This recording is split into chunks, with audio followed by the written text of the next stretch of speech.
Como si de una gincana de infortunios se tratase, cuando todavía continúa el caos en los ministerios de Vivienda, Sanidad o Transportes, la pelota cae en el Ministerio de Interior. La denuncia contra el DAO de la Policía Nacional por una supuesta violación a una subordinada y el hecho de que el Ministerio de Marlaska no conociese nada no hace más que ahondar en la crisis ministerial de un grande Marlaska que va de lío en lío y de los gordos casi por mes. No sé si es más grave que lo supiera e intentase ocultarlo o que, siendo el máximo competente, el máximo responsable, no tenga ni idea de lo que ocurre en la Policía Nacional.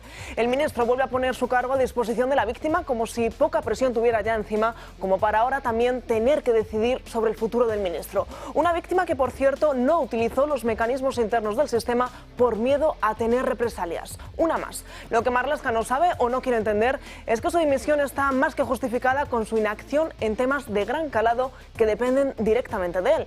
Pero este escándalo es tan solo la gota que quién sabe si colmará el vaso.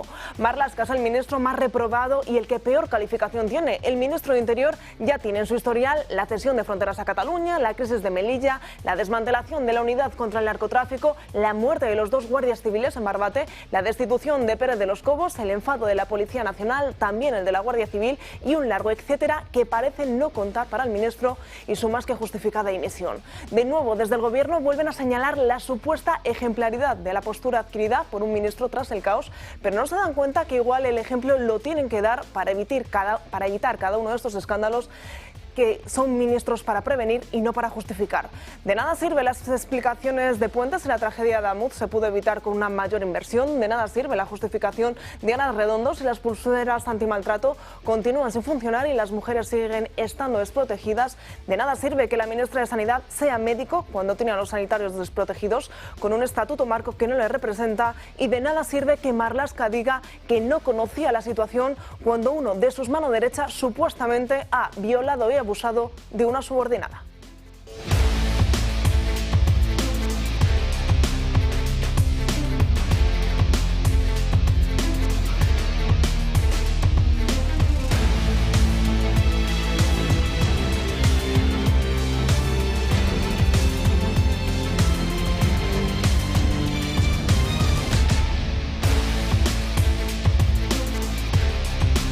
¿Qué tal están? Muy buenos días. Jueves 19 de febrero, miramos el santoral. Hoy es San Álvaro de Córdoba. Como siempre, por delante, 2 intensas horas de programa, 2 intensas horas de programa en directo, en los que les intentaremos contar toda la actualidad política, toda la actualidad de la sociedad y toda la actualidad nacional e internacional. Y como no podía ser de otra manera, volveremos a poner el foco en el ministro grande Marlaska, porque ya saben esa relación directa que tiene con el DAO de la Policía Nacional, ex DAO de la Policía Nacional, que de momento está acusado, está denunciado por una supuesta violación de una subordinada. También hablaremos de Gabriel Rufián, y es que ya saben, ayer a las 6:30 de la tarde tenían ese acto para unar a toda la extrema izquierda y dejó varios titulares que al menos sorprenden, como por ejemplo habló de ese burka, está en contra del burka, pero sin embargo en el Congreso de los Diputados no votó a favor de esa prohibición. También hablaremos en el apartado internacional de Irán y ya les adelanto que comienza esa pre-campaña electoral en la Comunidad de Castilla y León y conectaremos con Santiago Abascal, que tiene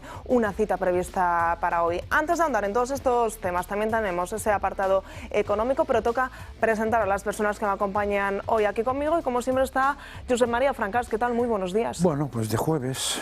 Oye, si quieres mi dimisión me la pides. Esta es la frase más o menos que ha venido a decir Marlaska. Pensé que me lo decías a mí. Era para llamar tu atención. Pero eso es la frase que más o menos ha venido a decir Marlaska a la pobre policía víctima de un abuso supuestamente hecho por... Se parece mucho a la frase de la Dana, pero es que es así de simple. O sea, en el fondo lo que ha dicho es eso, ¿no? Ese mismo estilo, y llueve sobre mojado. Esta mañana todas las televisiones, las radios, la prensa que sigo yo, que no es toda, es el tema, no hay otro tema, ¿no? Y claro, yo recordaba que detrás de este tema, y sobre todo si nos remontamos, y me iba a remontar al Tito Berni, pero después me he dado cuenta que Tito Berni ni que leches. Hay que remontarse al suegro del jefe, ¿no? Hay que remontarse al suegro del jefe, hay que remontarse a la mujer del jefe, hay que remontarse al propio jefe del PSOE, porque en un ambiente así no me extraña que la valoración que se haga del comportamiento masculino con las mujeres sea parecido al de la Edad Media y al derecho de pernada, más o menos. Puede haber una distinción según los comportamientos, que uno sea a cambio de dinero previo y otro sea a cambio de dinero después. En el fondo yo no veo la diferencia, porque claro, si llamo, digo yo, a una web de estas donde sale una foto de alguien y pone 70 euros o 150 o 350, no sé, aprieto la tecla, pago y viene, la pago antes. Pero si una vez viene, he hecho lo que me ha dado la gana, le ofrezco un cargo, es que la pago después, digo yo, con lo cual estaríamos ante lo mismo. Claro, como el tema es de fondo, creo que no tiene capacidad de cambio. No es un problema de legislación, no es un problema es un problema de cambio de personas. Todas aquellas personas que justifican ese tipo de actuar medieval, pues tendrían que volver a medioevo. Don Luis del Pino, muy buenos días. Muy buenos días, solo una precisión. No son exactamente igual los dos casos, porque si usted coge y dice, a ver, 70 euros ya paga, viene y hace usted lo que quiere, está pagando usted. Si viene, hace usted lo que quiere y luego la coloca en un cargo público, estoy pagando yo, no usted. No, y además la pobre que ha venido no porque quería el dinero, sino después la callan. No es lo mismo, no es lo mismo, está claro. He hecho una trampa intelectual. José Ramón Riera, muy buenos días, bienvenido. Muy buenos días, me encantan las trampas intelectuales de José María Francas. Sí, hoy ya he dicho yo que venía un poquito rebelde José María Francas, no sé. Hoy especialmente. Veremos a ver todo lo que da de sí el programa de hoy.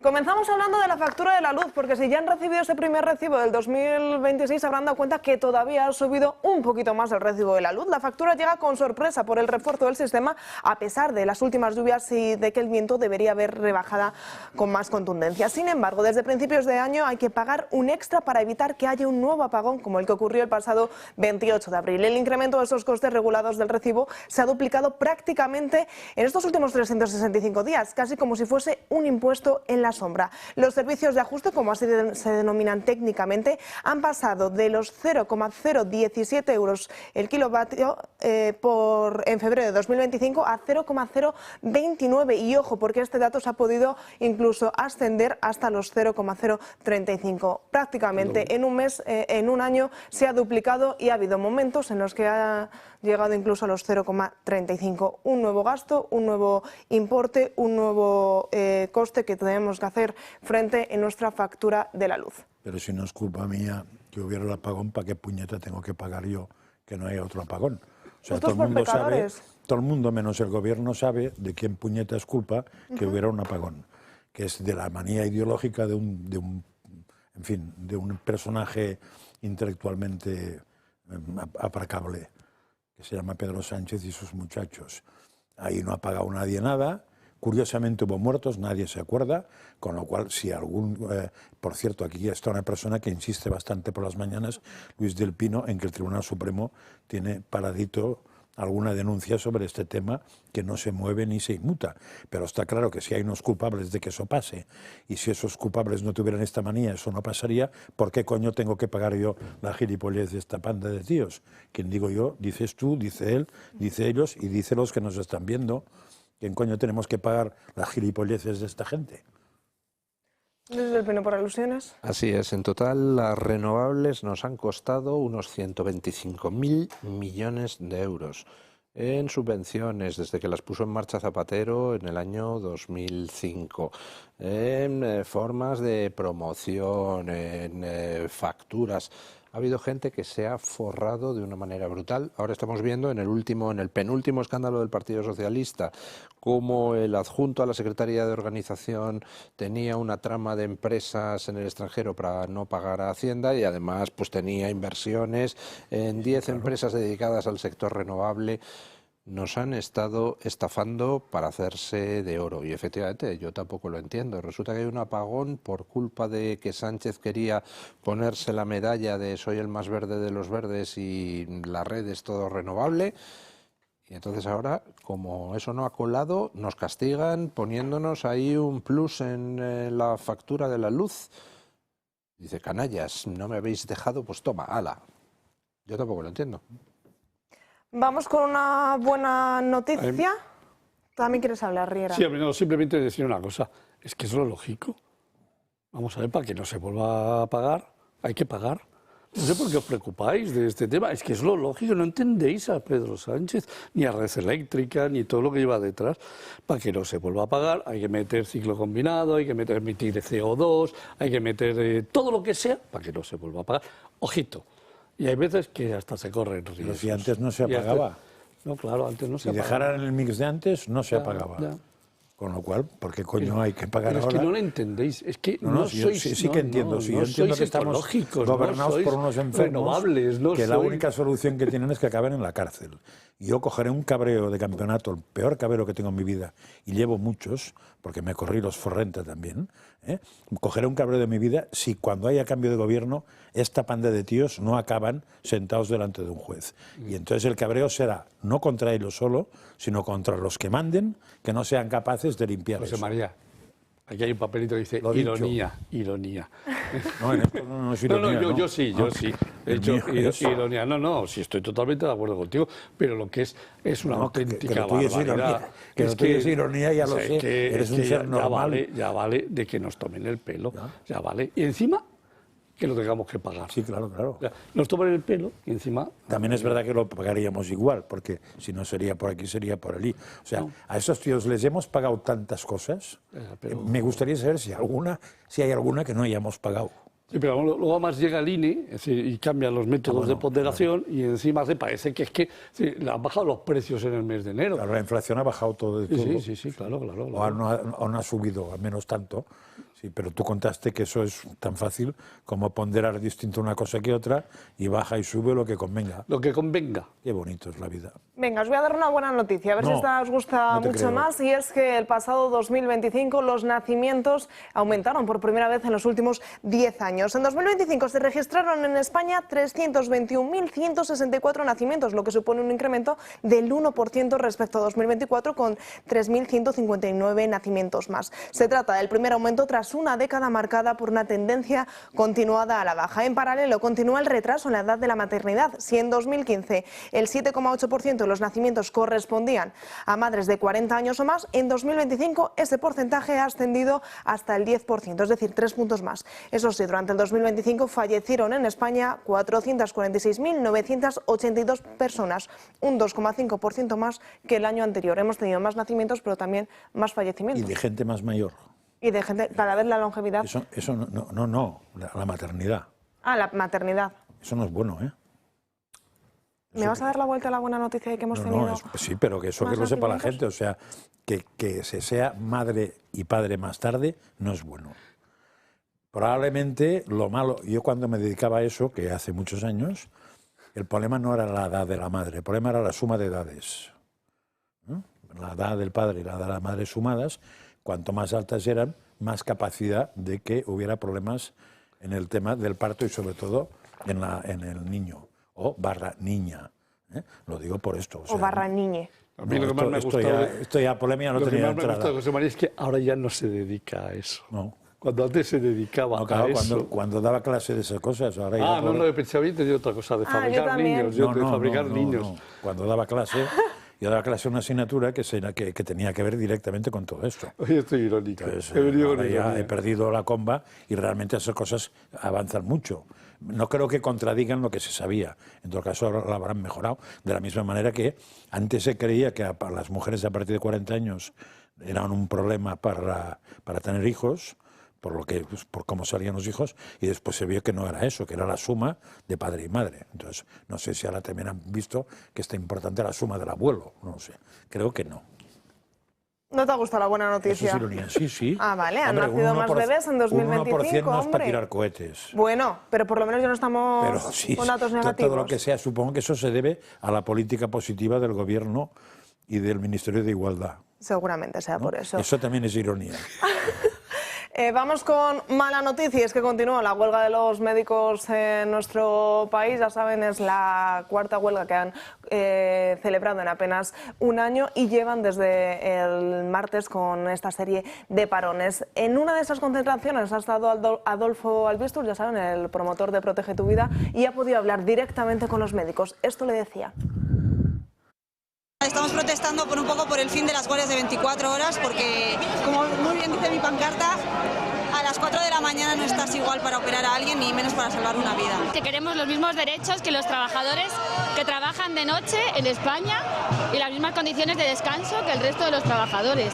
No, pero pensamos que evidentemente uno no llega igual, ¿no? Uno llega desgastado, uno siente que no tiene tiempo para pocas cosas, ¿no? Y luego, pues evidentemente no está en las mejores condiciones tampoco. Sino que hay unidad nacional para reivindicar el Estatuto Marco. Estamos expresando nuestro profundo enfado con la ministra de Sanidad.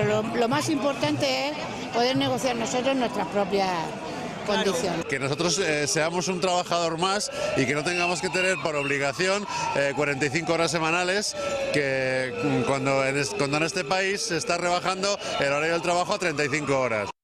Don Luis del Pino, ¿se llegará a un acuerdo para sacar adelante un estatuto marco que represente realmente a los médicos de nuestro país? Yo creo que no. Yo creo que el Partido Socialista no tiene la más mínima intención de escuchar a nadie, y prueba de ello es que ya intentó desactivar la huelga reuniéndose con los sindicatos que representan al personal no médico, auxiliares, celadores, etcétera, etcétera, y pactando con ellos un estatuto marco. No quiere ni oír hablar de que los médicos tengan su estatuto marco propio, no quiere ni oír hablar de pagar a los médicos en condiciones. Estamos ahora en una situación donde los médicos les pagan una porquería y trabajan un número de horas sin cuento, con lo cual se te van, como están bien formados, al extranjero, y aquí tenemos que traer médicos de otros países, algunos de los cuales, pues en fin, yo dudo de que vengan con una formación tan completa como la que tienen los médicos españoles. Y no, el gobierno no va a escucharles, no va a negociar, porque está ya en huida hacia adelante, y de la Unión se preocupa es de cómo evitar que acaben todos ellos en la cárcel por el robo, el latrocinio y por la muerte de personas en distintas catástrofes que por supuesto son incapaces de gestionar, porque no les importa un pepino, como no les importa un pepino el futuro de los médicos. Sí, no, vamos a ver, y además hay otra cosa que no nos tenemos que olvidar. La huelga de los médicos, ¿a quién afecta? A los pacientes, a los usuarios. ¿De quién dependen los médicos? De las comunidades autónomas. Y por lo tanto, esto, en el fondo, lo que le interesa es que esto se prolongue, dure y demás, porque así los pacientes nos vamos a cabrear con la Comunidad de Madrid, con la Castilla-La Mancha, Castilla y León, Aragón, Extremadura, etcétera, etcétera. Porque hay mucha gente que no lo entiende, o sea, no va a entender que esto viene por culpa de la ministra de Sanidad, y van a pensar que la culpa la tienen encima, sí, las comunidades, con lo cual, es decir, esto es una provocación clara y directa, es decir, a hacer daño a las comunidades autónomas. No tengamos ninguna duda. O sea, no tiene ningún interés. Están esperando que eso gire hacia allí. Lo que pasa es que esto, si las comunidades se duermen, ellos sabrán. A ver, cierta culpa tienen, tampoco nos engañemos. O sea, está claro que está transferida a la sanidad, pero lo que sí está claro, y la gente es importante que lo entienda, que lo que se discute ahora es que sacar a esta gente es un error. Porque lo que se discute ahora no es que haya huelgas de 24 horas, perdón, que haya guardias de 24 horas o no. Se discute que haya un estatuto para los médicos donde se discutirá eso. Sí. Pero si nos quitamos eso, y solo hablamos de eso, ayer hubo un programa de televisión que también, o sea, hablaban de esto hasta que salió alguien y dijo, pues si nuestra batalla no es esa, nuestra batalla es que el mundo sanitario está compuesto por 100 personas, 80% no son médicos, y esos deciden todo cómo funciona un hospital, cómo funciona la sanidad, cómo funciona el resto, y nosotros ni estamos representados, decía. O sea, el problema, la batalla real es esa. A partir de ahí ya vendrán las negociaciones, pero si nos perdemos en lo otro, estamos hablando de reivindicaciones profesionales. Y eso es evidente que la Comunidad de Madrid podía hacer una cosa, que es decir, mis médicos no hacen guardias, o no hacen guardias de tantas horas, o hacen guardias y les dejo 3 días libres, y para eso tengo que fichar más médicos, y para eso pongo el doble de dinero. Eso claro que lo podría hacer, pero el problema no está ahí, el problema está en el Estatuto Marco, que esos señores no tienen ninguna posibilidad de discutir, ni siquiera sindicalmente nada, porque en las mesas de negociación ni están, ni se les espera. Ese es el problema fundamental, pero se le olvida una cosa que podría hacer la Comunidad de Madrid, que sería, en lugar de poner más dinero para contratar más médicos, ¿qué tal si reduce el número de usuarios no haciendo un efecto llamada de avalancha inmigratoria? Sí. Porque al final, si tú tienes X médicos y doblas el número de usuarios, pues entonces es como si reduces el número de médicos a la mitad, ¿no? Vamos a cambiar de tema porque en los últimos días les hemos estado hablando de esa polémica respecto a las viviendas de protección, esas viviendas protegidas del Snaus en Alicante. Pues bien, vamos a hablar con José María Llanos, que es el portavoz del Grupo Parlamentario de Vox en las Cortes de Valencianas. ¿Qué tal? Muy buenos días. Buenos días, ¿cómo estáis? Saludos. Cuéntanos en qué punto se encuentra esta problemática, ya saben, esa irregularidad a la hora de otorgar estas viviendas protegidas. ¿Cómo se encuentra actualmente este tema? Sí, bueno, la noticia está completamente candente, ¿no? Lleva unos pocos días. Ciertamente se ha sabido que pueden haberse cometido algunas irregularidades en la adjudicación de estas viviendas de protección pública con cesiones de forma irregular a parientes, a esposa de algún funcionario. Desde Vox, desde luego, inmediatamente nos interesamos sobre esta cuestión. Después de 8 años de gobierno de la izquierda, del Botánico, del Partido Socialista, Compromís y Podemos en la Comunidad Valenciana, en la época en la que durante 8 años no se hicieron 0 viviendas públicas, pues ahora que con este gobierno apoyado por Vox se está trabajando en una cuestión tan importante y tan relevante que es el acceso a la vivienda. Más de un 43% de los españoles ya lo consideran una primera cuestión fundamental para su vida. Pues nos desayunamos con que efectivamente se han cometido algunas irregularidades. Por eso, inmediatamente, Vox en las Cortes Valencianas, hoy estamos en pleno ordinario aquí, ayer y hoy, en las Cortes Valencianas, presentamos una solicitud de creación de una comisión de investigación sobre la adjudicación de estas viviendas de protección pública, y ahora en unos minutos, pues Dios mediante, procederemos a la votación, que el debate fue ayer, y se aprobará esa comisión y desde luego desde nuestro punto de vista exigir todas las responsabilidades, caiga quien caiga y vengan de donde vengan, y desde luego ejercer, como hemos hecho hasta ahora, un efectivo control sobre la gestión y sobre la adjudicación de estos contratos de compraventa de vivienda de protección pública como de cualquier otra cuestión. Además de esa máxima responsabilidad, si se demuestran que se han cedido estas viviendas de manera irregularidad, ¿qué pasaría con esas viviendas o qué pasaría con esos dueños que de una manera irregular se les había otorgado esa vivienda? Bueno, esa es una cuestión compleja, ¿no?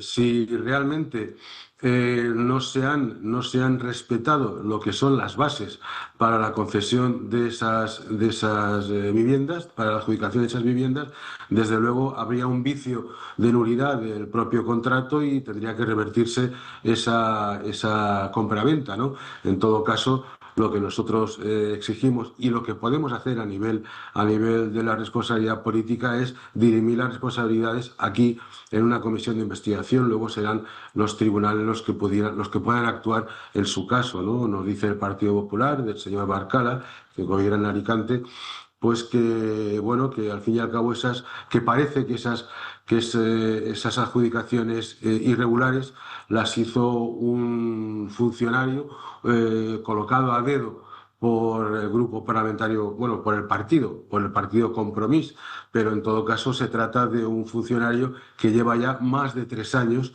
en ese puesto y que el Partido Popular ha mantenido. Por tanto, la responsabilidad del Partido Popular, y también porque afecta por su posición laboral en la consellería correspondiente de la Generalitat Valenciana, pues desde luego tendrán que asumir las responsabilidades competentes, ¿no? Procedentes, mejor dicho. Esta problemática de estas viviendas del Snaus en Alicante levanta la liebre con otro tipo de reparto, otro tipo de viviendas protegidas. ¿Van a estudiar a ver si se han podido dar más casos como esto? Bueno, nosotros por el momento, lo cierto es que ya le digo, le he comentado que hasta ahora no había habido una sola adjudicación de vivienda pública en nuestra comunidad durante 8 meses con el gobierno de la izquierda. Ahora empiezan a realizarse estas adjudicaciones y desde luego de momento no conocemos la existencia de otras adjudicaciones que las que se hayan podido cometer esas irregularidades, pero desde luego nuestra función es, frente a los datos que vayan surgiendo, si en su caso surgieran, y esperamos de verdad desde Vox que no haya más casos con estas irregularidades, pues desde luego nosotros lo que podemos hacer a nivel grupo parlamentario, a nivel partido y a nivel responsabilidad política va a ser proponer medidas de control, de mayor transparencia en las adjudicaciones de la vivienda, siendo un tema tan sensible, mejorar la gestión en la concesión de esas ayudas y desde luego desde el primer momento perseguir y fiscalizar la corrupción, venga, como le decía antes, de donde venga. José María, por concluir, en unos minutos va a tener lugar esa votación, saldrá adelante esa comisión de investigación. ¿Cuáles van a ser las primeras líneas de trabajo de esta comisión? ¿En qué se va a centrar en un primer momento?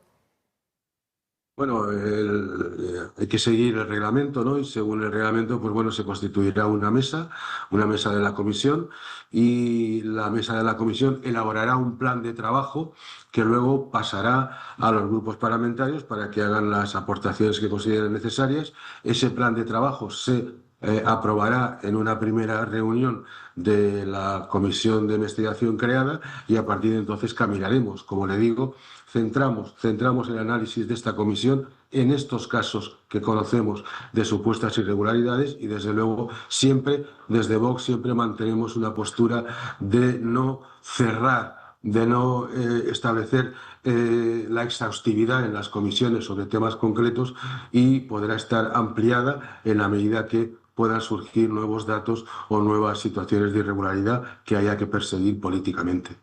Pues José María Llanos, muchísimas gracias por atendernos. Seguiremos muy de cerca este caso. Gracias. Ustedes, muchas gracias. Un saludo. Nosotros vamos a hacer la primera pausa en el programa de hoy. Nos vamos a publicidad y a la vuelta nos adentramos, ya sí que sí, en toda esa problemática, en toda la polémica y polémicas que rodean al ministro Marlaska. Y esta es la nueva DAO interina de la Policía Nacional, Gemma Barroso. A ella la víctima comunicó la querella como su jefa directa. Barroso ocupaba el cargo de subdirectora general de Recursos Humanos y Formación hasta la crisis interna tras las graves acusaciones contra José Ángel González por una presunta agresión sexual contra una subordinada, coacciones, lesiones psíquicas y malversación de caudales públicos. La Policía Nacional elegirá a su nueva DAO en una convocatoria a la que podrán presentarse los 111 comisarios principales. La última hora pasa porque la nueva DAO ofrecerá protección policial a la denunciante. Precisamente el ya ex DAO se ha pronunciado en exclusiva en una entrevista para el periódico OK Diario y decía esto. ¿Pero usted se enteró por los medios de la querella? Sí. Ah, se enteró por los medios de la querella. Sí. Ah, yo creía que se había enterado personalmente. No. Se enteró por los medios, entonces. Sí. ¿Se lo comunicó y cuando se enteró por los medios, cómo reaccionó? ¿A quién llamó? Ya lo sabía todo el mundo, o sea que... El director general, entiendo, Gemma también. Sí, todo el mundo sí. Ya. Solamente cómo se encuentra y si se encuentra... ¿Cómo me va a encontrar? Hundido. Hundido, ¿no? Sí. Usted es inocente. Sí. Pues completamente hundido y considera que le han tendido una trampa, Francas. No, hombre, profesionalmente está hundido sin ninguna duda porque se le ha acabado el trabajo. Parece que pasará a la jubilación que ya tenía que haber ocurrido. A ver, a mí me da la sensación de que aquí hay que distinguir varias cosas después de haber escuchado al abogado de la pobre policía, que es la que fue víctima de la supuesta o de la agresión supuesta por este señor. Creo que hay dos temas muy distintos. Porque lo que dice el abogado es que por miedo, diríamos, y por posible mala experiencia vista dentro del entorno policial, la policía jamás dijo que pondría una denuncia, ni jamás dijo que tenía nada grabado, ni nada de nada, hasta que la tuvieron muy trabajada ayer o anteayer por la tarde.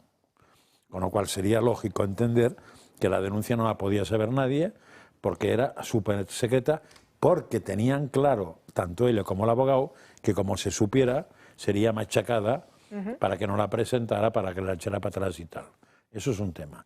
Otro, con lo cual, aquí este hombre estaría diciendo la verdad. No se enteró porque le legara, sino que se enteró por los medios.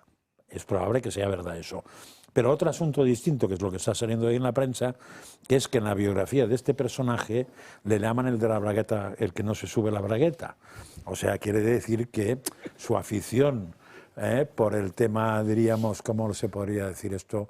Bueno, no, mejor no entrar en detalles porque meteré la pata, pero por el tema picarón viene de lejos. Y por tanto eso suele tener una trayectoria, una historia, que puede que no haya más casos, pero si era conocida por mucho entorno, diríamos, sus planteamientos, y es por eso que yo en la introducción no he hablado de nada en concreto de violación, sino que he hablado de manera de valorar a las mujeres de todo el entorno SOE, que es pues un objeto de placer sin más. Entonces, pues si lo consigo pagando bien, si es gratis, de puta madre, y si después me sale rana y tengo que darle un cargo y se lo puedo dar, también. Porque yo veo a la mujer no como mujer, sino como hembra. Es una pequeña distinción que un biólogo sí es capaz de hacer. Vamos a ver, en este tema pues hay muchos datos bastante inquietantes. Por ejemplo, hoy informa The Objective de que el DAO dimitido, el segundo de la policía que ha tenido que dimitir por esa acusación de haber violado a una subordinada, ya había tenido un incidente hace tiempo a la puerta de un burdel en Valladolid, y que entonces el comisario, que es íntimo amigo de Rodríguez Zapatero, Segundo Martínez, intervino para que ese altercado violento no le acarreara de responsabilidades disciplinarias. De Huawei. ¿Cómo? El de Huawei, sí, efectivamente. Entonces eso pues parece apuntar a que estamos efectivamente ante una persona que pues parece que le iban los rollos, bueno, no sé, si estaba a las puertas de un burdel con un follón. Picha suelta, lo pues, que se llamaba antes, ¿no? Sí, tres patas, ¿no? Návalos cualquiera, yo qué sé. Bueno, el caso.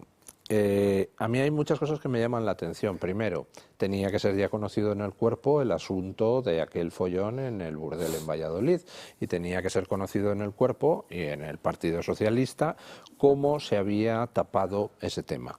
Segundo, esta señora, por lo visto, ya hizo algún amago de presentarse en un punto violeta de esos en 2025, en junio del año pasado. Por supuesto, nos quieren decir que no sirvió absolutamente de nada, ¿no? En tercer lugar, parece que la denuncia se presentó en enero, la denuncia ante el juzgado por violación, lo cual quiere decir que durante un mes se habría estado ocultando el tema. No me creo que nadie informara al ministro Marlaska de que esa denuncia se había presentado, no me creo que no le llegara ningún dato ni a través de la Fiscalía, ni a través de ningún contacto en la Judicatura, ni a través de ningún contacto en el cuerpo. Por tanto, es, creo yo, imposible que Marlaska no lo supiera. Y creo también que es imposible que no lo supiera la jefa directa de la denunciante, que la jefa directa de la denunciante es la que acaban de nombrar para sustituir al DAO dimitido. Y dices, un momento, para sustituir al DAO dimitido ponen a otra que tampoco hizo nada para resolver el tema de esta violación. No sé. Yo que Marlaska me iba buscando acomodo en alguna parte, porque cuando el Partido Socialista en el Congreso aplaude largamente a alguien, indefectiblemente ese alguien acaba en la cárcel. Eso es verdad. ¿Os acordáis de Bermejo? O en el grupo mixto, o en el grupo mixto. Yo me acuerdo, ayer dijeron que habían batido el récord de aplausos frente a Koldo y no sé qué. Yo no me acuerdo de Koldo, yo me acuerdo de Bermejo. Frente a Ábalos. Sí, pero exacto, porque Koldo no ha sido diputado nunca, frente a Ábalos. Pero que yo me acuerdo no de Ábalos, sino de Bermejo, que era el famoso ministro de Justicia, creo que en la época de Zapatero, que fue pillado en el tema con Garzón y con compañía de la cacería aquella. Cazando sin licencia, siendo ministro de Justicia. Sin licencia territorial, y cuando llegó al Congreso el aplauso fue atronador, y cuando salió dejó de ser ministro en Últimamente el PSOE ha aplaudido mucho a dos, a Ábalos en el Congreso y a Cerdán en el Congreso del Partido Socialista en Sevilla. Bueno, y antes aplaudieron mucho, ¿os acordáis? A un tal Pedro Sánchez, cuando vino con los fondos europeos, que incluso montó una especie de show en el Consejo de Ministros, ¿os acordáis de esto? Me han aplaudido también en ese mismo evento, bueno, en otro anterior, a Begoña. O sea, Begoña fue aplaudida y recibida en loores de multitud. Sí. De todos modos, eso que decías, Luis, es que ahí es decir, todos hay que escuchar lo que directamente... dicen el abogado y la de esto, porque algunas cosas no cuadran demasiado, ¿eh? O sea, no cuadran demasiado, porque ya digo, ellos hablan de que han sido súper discretos, hablan de que desde hace mucho tiempo esa chica no pisa una comisaría ni loca. Porque está de baja. Hablan de que curiosamente la baja nadie la ha comprobado, o sea, que le ha hecho papeleo, es lo que están diciendo, que le ha hecho el papeleo a través de la sanidad ordinaria, pero que en ningún momento nadie le ha preguntado por qué se prolongaba tanto la baja, ni por nada, sino que si le decían dentro de un mes, pues cogía un papel, iba y tal, pero que hay cosas muy raras en todo ese entorno. Y la tal nueva DAO es una tal Gemma. Es Gemma Barroso. Pues el abogado dice que ella está encantada con el trato que tuvo con Gemma, no sé exactamente para qué. Con lo cual, que ahí tenemos mucha zona oscura. Lo que no está oscuro es la historia de este hombre, en sus fuguillas, y lo que tampoco está oscuro, por cierto, la grabación, que ayer había dudas de si lo que tenía grabado esta chica era el acto en sí, o el preacto o el posacto, tiene grabado todo. O sea, desde que entra en el piso y el otro saca una cerveza, aprieta el botón y hasta que no se va no apaga el botón. Con lo cual son 40 minutos enteros de todo lo que ocurrió en el pisito. Si lo que se denuncia ocurrió en el pisito y en ese tiempo, también está grabado. Un caso de este dado de la Policía Nacional que salpica, que señala directamente a Fernando Grande Marlaska, quien decía desconocer por completo toda esta situación, pero que quizá es, pues como decíamos, una pequeña gota más que va a colmar ese vaso de acciones o inacciones por parte del ministro. Vamos a repasar algunas de ellas. Fernando Grande Marlaska, magistrado de 63 años y actual ministro del Interior del Gobierno de España desde 2018. Es una figura que desde que llegó al cargo bajo el mandato de Pedro Sánchez ha sido reprobado hasta en 3 ocasiones por las Cortes y, según informó la encuesta elaborada por Sigma 2 para El Mundo en diciembre, es el ministro peor valorado de la cúpula socialista y uno de los 4 que quedan desde que se inició la legislatura en 2018. El ministro de Interior no solo ha estado envuelto en el caso que llevará al juzgado al DAO de la Policía Nacional, una persona de estrecha confianza del ministro, por la presunta agresión sexual a una funcionaria del cuerpo, sino que Marlaska ha protagonizado episodios como la negación de la muerte de 23 inmigrantes al intentar entrar forzosamente en Melilla, convirtiéndose en uno de los sucesos más controvertidos en materia migratoria, o cuando el ministro, a través de su departamento, impuso más de 600.000 sanciones durante el estado de alarma por incumplir las restricciones para que después el Tribunal Constitucional anulara las penalizaciones tras declarar inconstitucional el estado de alarma. Otro suceso polémico ocurrió cuando el coronel Diego Pérez de los Cobos fue destituido como jefe de la comandancia de la Guardia Civil por una supuesta pérdida de confianza tras negarse a facilitar información sobre un informe judicial del 8M. Posteriormente, la Audiencia Nacional y el Tribunal Supremo anularon el cese al considerar que no fue ajustado a derecho. De esta manera, Grande Marlaska estuvo también implicado en las cesiones de competencias a Cataluña en materia migratoria, pese a que, previamente, había afirmado que se trataba de una competencia exclusiva del Estado. El control de fronteras como el control de los flujos de migración irregular son competencia exclusiva del Estado. Lo mismo ocurrió con la tragedia de Barbate, donde 2 guardias civiles murieron tras ser arrollados por una narcolancha. Tras el suceso, se puso en tela de juicio la falta de recursos para combatir el narcotráfico y la seguridad de las fuerzas y cuerpos del Estado. Aún así, el ministro de Interior se mantuvo en el cargo. En esta línea, la compra de munición a Israel, con el conflicto de Gaza latente, también le generó duras críticas, ya que previamente el ministro prometió no vender ni adquirir armamento mientras continuara la ofensiva en Gaza. Lo que parece que está claro es que Fernando Grande Marlaska pasará a la historia de España como uno de los ministros más polémicos de los últimos años, además de uno de los más fieles a la cúpula sanchista. Paciencia. Pues un Fernando Grande Marlaska que puso ayer a disposición de todo el mundo ese su puesto de trabajo como ministro si la víctima confesaba o decía que se había sentido abandonada por el propio ministro. Hoy el propio abogado ha dicho que informaron a Interior de esta denuncia justamente tras ponerla, pero que sí que es verdad que se sentían en cierto modo defraudados con el ministro de Interior por haber permitido que el DAO dimitiese el mismo y no haberle expulsado directamente tras conocer todos estos hechos. Es que esa es la cuestión. Si el abogado ha declarado que se informó inmediatamente al Ministerio, estamos hablando de enero, ¿cómo es posible que la primera noticia que haya tenido la opinión pública haya sido que el DAO violó y no cesado el DAO por haber... Y a estas horas no está cesado, ¿eh? No está cesado a estas horas. Dimitido tampoco. No ha sido recogido por el BOE y hoy tampoco lo publica. Bueno, ni cesado ni dimitido. O sea que entonces Marlaska sabía lo que pasó y no le cesó inmediatamente. Vamos a ver. Dime, un solo miembro del gobierno que no haya mentido permanentemente. Uno. Lo digo para ver si encontramos una aguja en un pajar. Bueno, hay uno que estuvo 10 minutos, que era Máximo Huerta. Es el único. Vale, pero lo digo de los no actuales. mintió, al revés, como dijo lo que tal, lo me echaron. Entonces, vamos a ver, estos tipos es decir, tienen como naturaleza propia el mentir siempre. Por lo tanto, cada vez que digan no, es que sí. Cada vez que digan sí, es que no. Da lo mismo. O sea, digan lo que digan, es justo lo contrario. Punto. Es que no, lo ignoraba. Perdóneme usted es un ignorante entonces, porque si ignoraba esto, es que es usted un ignorante. Entonces, claro, es que en realidad estamos rodeados de falsos, ignorantes, inútiles, incompetentes, vagos, malas personas.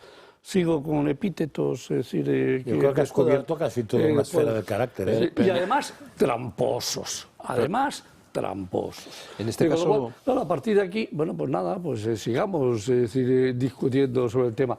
Mienten. Y Marlaska no seguirá. Siempre. Entonces, cuando dice, si usted quiere, es decir, al Partido Popular, si usted quiere, dígalo fuera del Congreso de los Diputados, pues yo cogería, si yo fuese el Partido Popular, mire, usted miente.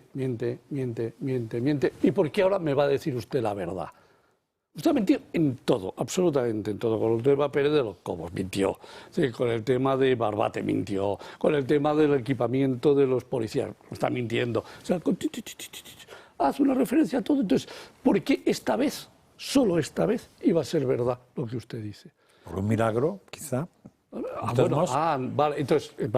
¿Por un milagro? Digo yo. Bueno, perdóname. Por el largo aplauso del Partido Socialista. Y eso es ahí donde queríamos todos llegar. Claro, y ahí es donde nos vamos a la referencia. También aplaudieron a Ábalos y mire dónde está usted, en la cárcel. También en la cárcel. En la cárcel. ¿Y dónde va a estar Begoña? En la cárcel. O sea, cada vez que les aplauden, están condenándolos. José Ramón, ¿de dónde viene Marlaska? Que es un tema muy interesante también. Sí. Ideológicamente o políticamente, ¿de dónde viene Marlaska? De ocupar cargos en el PP, de perseguir cargos con el PP, de pedir cargos con el PP. Y tuvo uno, que es el Consejo ¿cómo se llama? Consejo General del Poder Judicial. El Consejo General del Poder Judicial. Y eso fue nombrado por el PP. O sea, quiere decir que también es interesante para ver la coherencia ideológica de un personaje. Esto marca mucho qué es lo que le interesa. Razón de más para que en estos momentos, ante una provocación como la que hubo ayer, yo hoy estaría en los medios de comunicación acusándole de todo esto. Y por ende, de mentir ayer. Ahora, yo no soy nadie para... Por eso lo harías, porque no eres nadie del PP. No, yo no soy nadie en el mundo político. Es decir, además, normalmente me castigaría mucho si fuese político. Es decir, por lo cual estoy feliz de no pertenecer a ninguna disciplina política, porque puedo decir lo que me da la real. Imagínate gana. Que antes de dar datos como das del INE, tuvieras que llamar... O sea, antes de dar datos del INE, tuvieras que llamar a alguien para decir, oye, dile al jefe si le importa que diga esto. Bueno, me hubiesen acompañado a la puerta de salida cualquiera de los partidos. Sí, no, te acompañan con patada incluida, ¿eh? Normalmente. No sé, da lo mismo. Yo con una fue de Barcelona a Madrid. O sea que suelen ser patadas generosas, además. Vamos a hablar de otro nombre propio, el de Gabriel Rufián, porque ya saben que ayer por la tarde Madrid presentó esta plataforma, este movimiento con el que intenta aunar a todas las fuerzas más de la izquierda, excluyendo de esta forma al Partido Socialista. Tuvo titulares, tuvo frases directas hacia Abascal, también hacia el burka, y es que prácticamente no dejó a títeres sin cabeza. Escuchen. ¿Yo qué quiero? Yo le quiero ganar provincia a provincia escaños a Vox. ¿Qué sentido tiene que 14 izquierdas defendiendo lo mismo compitamos entre nosotros para ver quién se reparte los votos de la izquierda? No tiene ningún sentido. O sea, yo querría, yo querría que la derecha estuviera tan fraccionada como la izquierda. Podemos ha sido, es y para mí será una formación política imprescindible. Izquierda Unida, Sumar, Más Madrid y Comunes activan su proyecto alternativo al Partido Socialista para las generales. La Alianza de la Izquierda se presentará este sábado 21 de febrero en Madrid. El liderazgo y la marca se definirán en los próximos meses a la espera de la decisión que tome Yolanda Díaz. Maillo aboga por un nuevo referente y Podemos da portazo también a este acuerdo. ¿Y qué se supone que va a defender? La Alianza va a defender el burka sí o el burka no, porque ayer Rufián, después de haber votado 24 horas antes en el Congreso en contra de prohibir el burka, va y dice en este acto que hemos visto que lo del burka es una salvajada que invisibiliza a las mujeres, con lo cual dices, pero entonces, ¿qué va a defender la nueva formación? ¿Burka sí o burka no? Queremos saberlo. Digo, por estudiar si le voto a Rufián o no le voto. Vamos a ver. Esto es un esperpento. Dicen, ya vamos a presentar la nueva formación el sábado. Y dice, la marca y el liderazgo ya lo dejamos para más adelante. O sea, van a presentar una nueva formación donde no está claro ni siquiera si apoyan burka sí o burka no. Y no saben ni quién la va a liderar, ni cuál va a ser la marca. Todo esto es un paripé. Todo esto lo está haciendo Rufián simplemente para luego terminar confluyendo con el Partido Socialista. Es Sánchez el que está moviendo los hilos de esto para tener un frente amplio con el que intentar arañar restos y quedar un poquito más arriba. Pero vamos, que a estas alturas ya ni con esto logran algo. Rufián quiere su dosis de protagonismo. No, pero no olvidemos una cosa, ¿eh? Es decir, estamos muy lejos de las elecciones generales. Lo que están preparando es que vaya una poquita cocina, que se vaya organizando todo y no os quitéis de la cabeza que seguirá un frente popular al final, es decir, para las elecciones, porque es la mejor forma que tienen, de que los restos no se dividan, sino todo lo contrario. Si Sumar va a sacar un 6, si Podemos un 4 y si el Partido Socialista un 26, si uniesen todo, estás hablando de un 36 o un 37%, que no es ninguna tontería. Pero en las elecciones esas matemáticas no funcionan, y sino que le pregunten a Almunia qué le pasó con su coalición con Izquierda Unida. La única que ha habido, y se pegó una ley, le regalaron la mayoría absoluta a Aznar. Bueno, y hubo un segundo experimento que fue cuando Podemos se unió también con Izquierda Unida en candidatura conjunta, y lo mismo, tuvieron 1 millón de votos menos, no perdieron, me parece, más que un diputado o dos por el tema de los restos, pero fue 1 millón de votos menos. La gente no necesariamente confluye a la hora de votar, ¿no? No, pero... Entonces, y más si en la candidatura mezclas independentismo con no independentismo. Bueno. A ver, o sea, que ahí de fondo hay un tema, no sé si demoscópico o no, pero parecido, que es, planteemos en cada, que es lo que decían ayer, que planteemos en cada provincia el que pueda ganar, nos apuntamos todos a él. Eso está muy bien si sumáramos votos que tenemos. Pero los votos hay que conseguirlos en una campaña, claro. Y te lo tiene que votar. Entonces puede ser lo que diga Luis, que es que yo tengo el 10, tú tienes el 15, tú tienes tal, sumo todo de fruta mamá, pero resulta que el votante dice, con estos ni borracho, con estos tampoco, y entonces te encuentras que te cae. Pero es la única opción. Conseguir todos estos sería la única opción de Pedro Sánchez de poder pensar en la posibilidad de algo, que no creo que sea ganar. Hombre, no lo sé, porque los otros, como el PP, cuando le haga una campaña electoral, va pegándose tiros en los pies, pues nunca se sabe. O sea, puede perder 10 puntos. Los independentistas, Esquerra tiene sus sí, pero es que están en el paquete. Claro, pero no entrarían en esta. Esquerra no entraría. Bueno, ya, es que...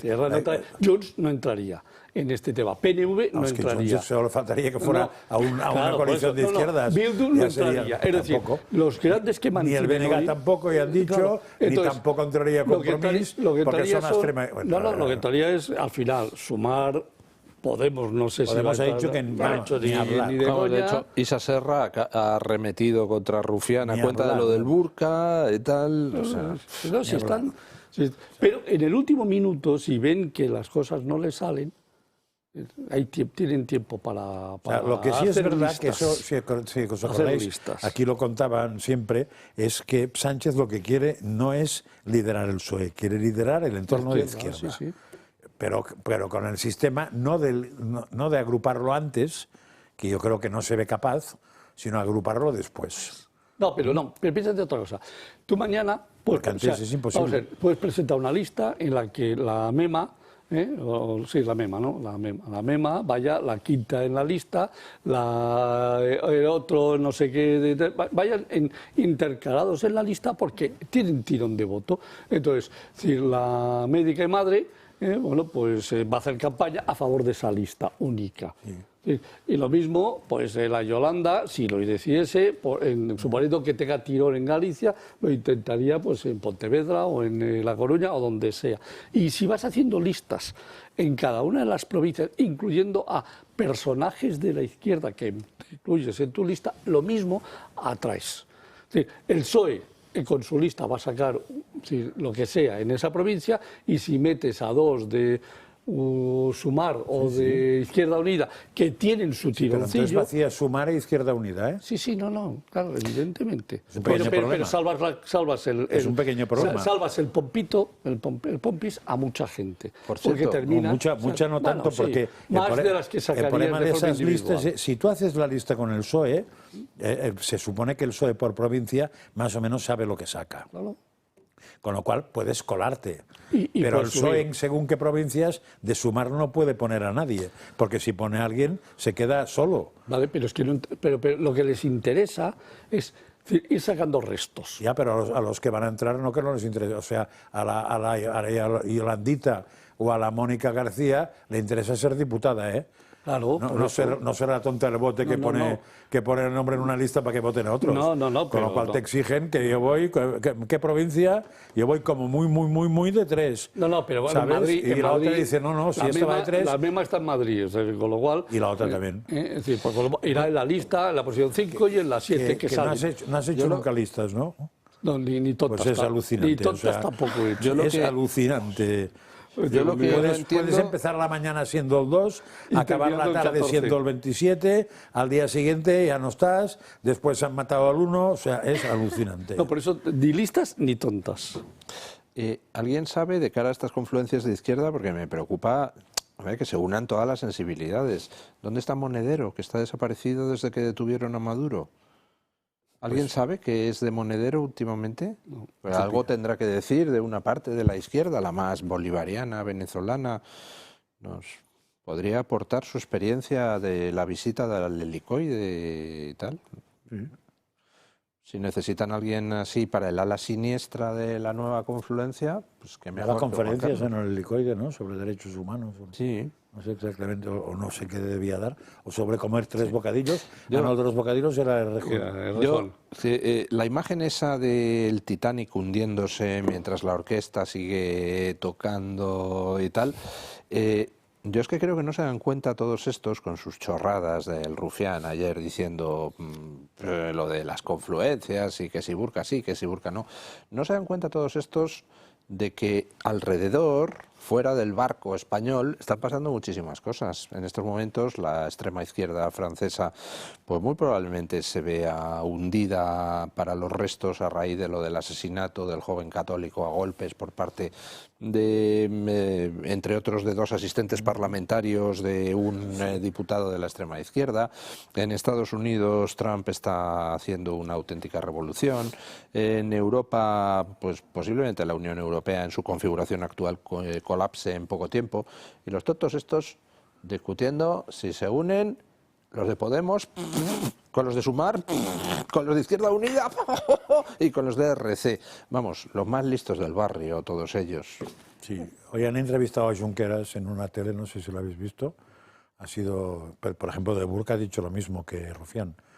El burka hay que quitarlo, pero no metiendo a las que llevan burka a la cárcel. Y entonces la periodista dice, ¿dónde ponía eso? Dice, no se puede poner a la gente a la cárcel. Ya está. Bueno, pero por eso votaron que no. Pero si ya están en una cárcel de tela. Ya, pero por eso votaron que no, porque según ellos... Junts también estaba a favor de esta prohibición, pero como estaba presentada esta iniciativa por parte de Vox, ahí no. Ese es el nivel de políticos que nos están representando y gobernando en el país hoy en día. Nos vamos a ir a una nueva pausa publicitaria y a la vuelta abrimos la ventana de la economía. Pues 1:01 del mediodía, seguimos aquí en directo en Dando Caña y vamos a hablar de datos, vamos a hablar de números, vamos a hablar de economía y lo vamos a hacer como siempre de la mano de José Ramón Riera. ¿Qué tal? Cuéntanos qué datos nos traes hoy. Bueno, vamos a ver. El primer dato que quiero mostraros es la demostración palpable de que el cohete ha colapsado. O sea, el cohete de la economía española. Eso que le permite a Pedro Sánchez decir nada más esta misma semana con el lanzamiento del Fondo España y tal, es que gracias a que la economía española... Bueno, pues voy a utilizar hoy simplemente unos datos que ha publicado el Ministerio de Trabajo y Economía Social, que es la ministra, es Yolanda Díaz, y que en concreto ha preparado la Subdirección General de Estadística. Fijaros, número de empresas inscritas en la Seguridad Social a 31 de diciembre del año 2018 y número de empresas inscritas en la Seguridad Social a 31 de diciembre del 2025. Solo se ha incrementado el número que hay de empresas inscritas a la Seguridad Social en 2.767 empresas, que significa un incremento del 0,2%. Vamos a ver, esto sí, para ponerlo en contexto. ¿Qué quiere decir número de empresas inscritas en la Seguridad Social? Las empresas que existen, sí, que tienen trabajadores y que pagan cotizaciones sociales por sus trabajadores, que crean empleo o lo destruyen en función de las diferentes condiciones en las que se encuentren.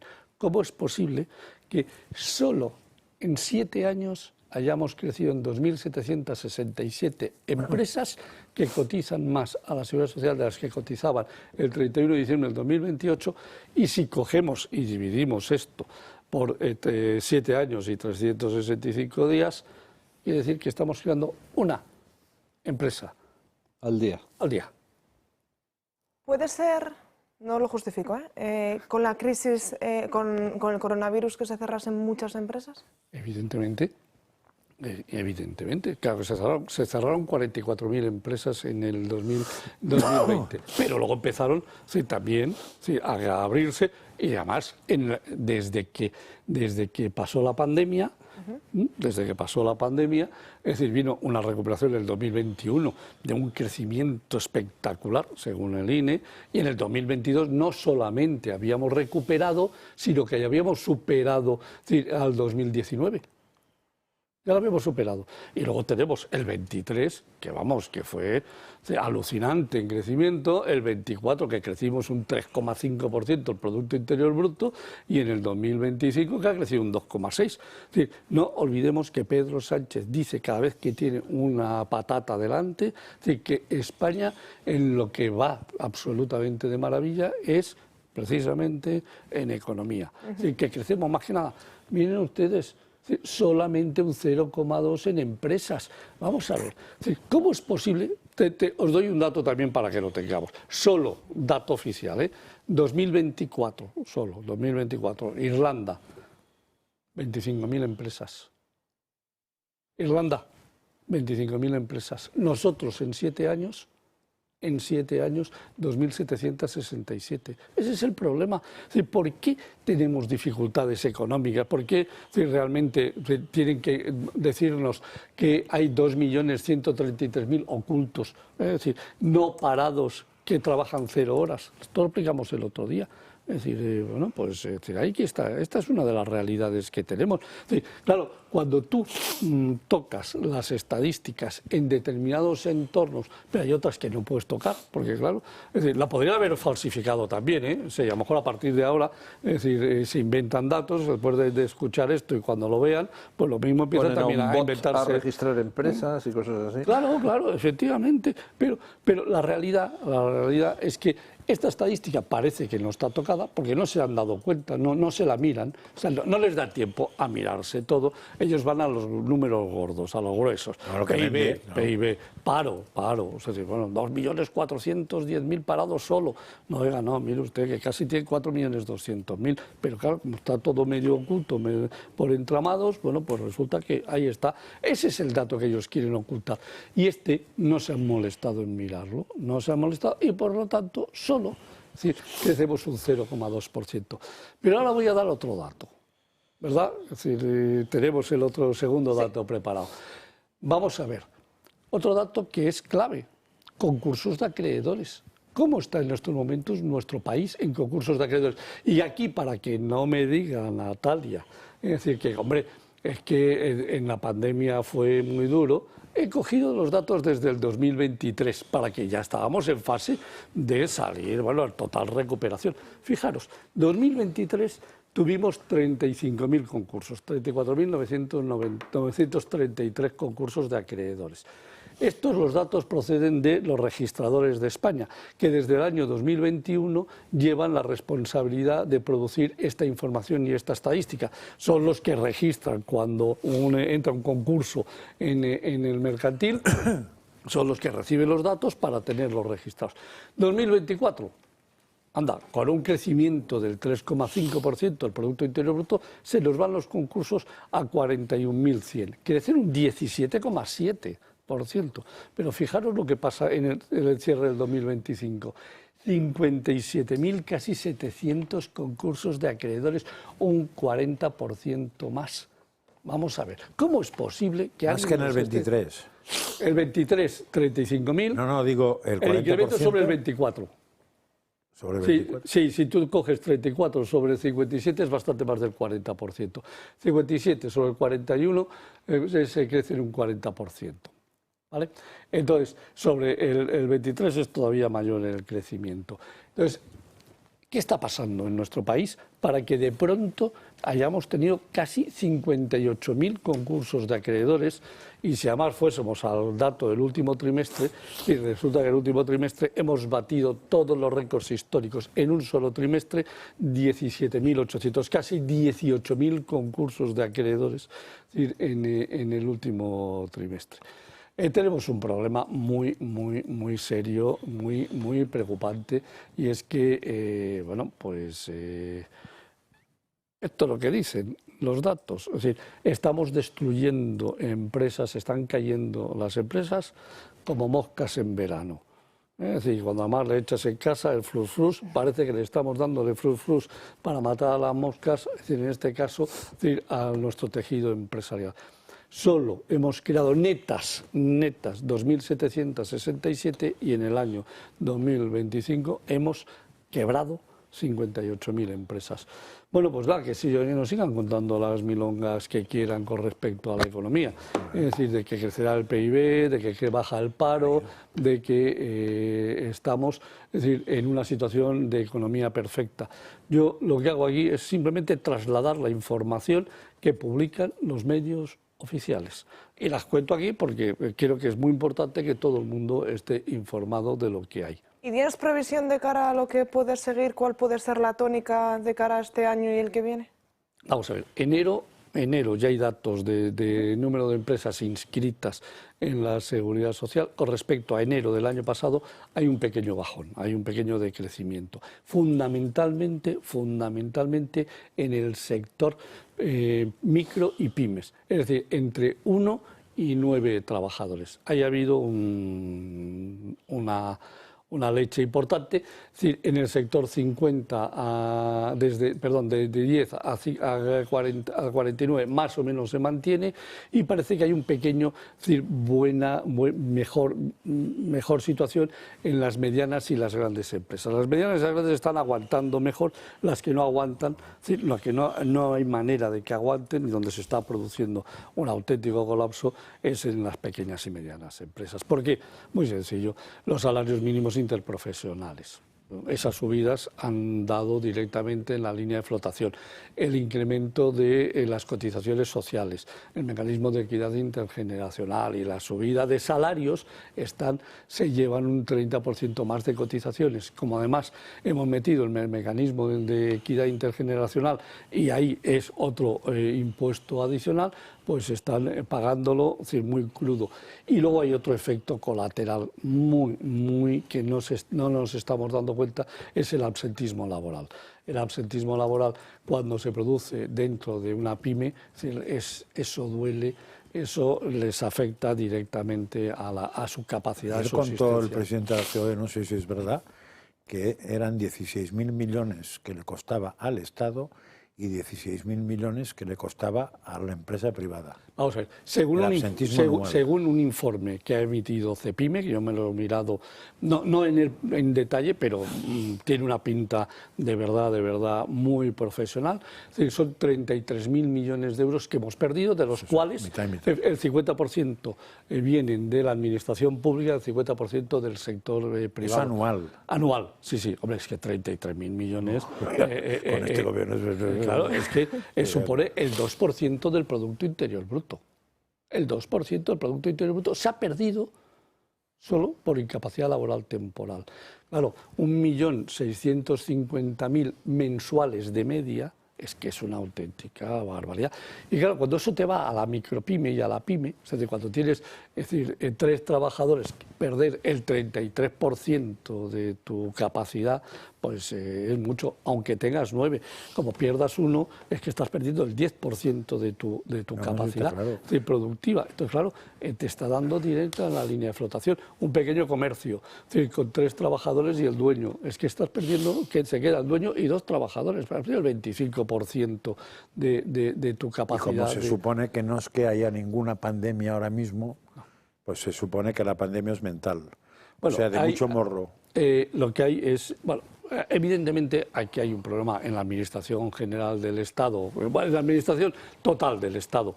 Es decir, el absentismo es demasiado alto, es una brutalidad, porque estamos hablando de el mismo porcentaje comparado con toda la economía real. Estás hablando de 3,5 millones de empleados públicos que se llevan el 50% del absentismo frente a 17 millones que se llevan el otro 50%. Es decir, el peso específico sobre la administración del Estado es en porcentaje es muchísimo más alto que el porcentaje. Si piensas 800.000 sobre 3,5 millones, estás hablando de más de un 20 y tantos %, 800.000 sobre 17 millones, estás hablando de un 5% de absentismo. Y claro, casi un 20 y tantos % en la administración pública es una salvajada, es que es... Pero el 5% en la empresa privada es muy duro, porque sobre todo cuando afecta a las pequeñas y medianas empresas que no tienen alternativa. Una pregunta ante todo ese incremento del absentismo en las empresas privadas. ¿Puede haber también, para explicar una parte de ese incremento, algo de fraude en el sentido de si resulta que están subiendo cada vez más el SMI, entonces se le plantea a alguien que tiene simplemente un empleado, dice, pues tío, te tengo que echar porque es que ya no me da para pagarte con lo que están haciendo? Oye, pues llegamos a un apaño, tú estás, por ejemplo, medio año de baja, entonces como eso lo cubre parte del salario, pero en realidad estás trabajando, ¿puede haber algo de fraude de ese estilo? Para explicar una parte. Otra parte es que simplemente la gente dice aquí, como vale todo, pues nada, me cojo una baja por depresión. Vamos a ver, el mayor porcentaje de casos, yo estaba hablando con un empresario y me decía, es que he tenido una señora de la limpieza que estaba en plantilla, es decir, que ha estado 1 año y medio de baja, es decir, por depresión del tipo que sea. Pasó al tribunal, el tribunal le dijo, no, usted a trabajar. Llegó el lunes a la empresa a las 7 de la mañana y a las 11 se había dado de baja otra vez. Se había ido. Es decir, y había ido al médico y ya tiene otra vez la baja. Entonces, claro, eso es mala fe. O sea, eso es decir, gente que, bueno, pues, claro, como está en ILT, no la puedes despedir. Claro, es decir, entonces te van a declarar el despido nulo, entonces no puedes despedirla. Entonces, bueno, cuando vuelva, lo único que puedes hacer es el día que se vuelva a reincorporar, a las 7 de la mañana, le chutas la carta de despido. Porque claro, evidentemente tienes que sustituirlo. Si tienes una empresa que tiene una fábrica y en la fábrica hay que limpiarla. Entonces, esa señora se ha ido. Ayer se quedó pues, con menos plantilla para la limpieza, esta semana, bueno, tiene que sustituirla, es decir, no queda otro remedio. ¿Qué va a suceder? Bueno, pues que al final te vas a ir a empresas de trabajo temporal, es decir, para que te cubran eso en lugar de tenerlos en plantilla. Es decisión de cualquier empresario. Esto mejor lo pago por una ETT que me tienen que sustituir si se les ponen ellos sabrán si se les ponen enfermos, ¿no? Efectivamente. No, pero ellos hacen contratos a obra, sí, supongo yo. Ahora no pueden ya, no pero fijos discontinuos. Ahora, fijos discontinuos, con lo cual ellos no tienen ese problema. Se tenga el problema. Es que trabajo por obra, contrato por obra, ya no existe. Bueno, se lo cargó. Sí que existe, pero se llama fijo discontinuo. Vale. Gracias, como siempre, José Ramón, por estos datos que nos traen. Cambiamos completamente de tema y nos vamos hasta la Comunidad Valenciana porque hoy el debate publica una encuesta de qué ocurriría si se celebran hoy elecciones autonómicas y ahí está la noticia porque dan tanto al Partido Popular como a Vox el mismo número de diputados, 25 para los populares, 25 para Vox.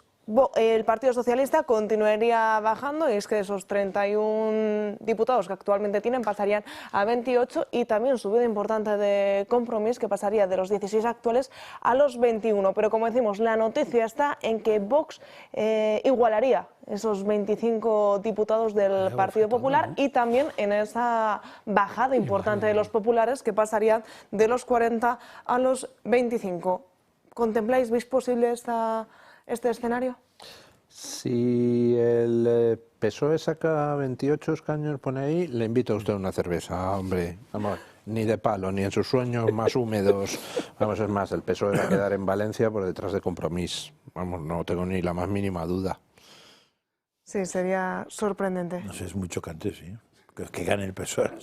No sé quién habrá sacado esta encuesta, ¿será o Tezanos o...? No, la publica el debate. La publica el debate y la fuente es Electrodatos. Electrodatos, normal.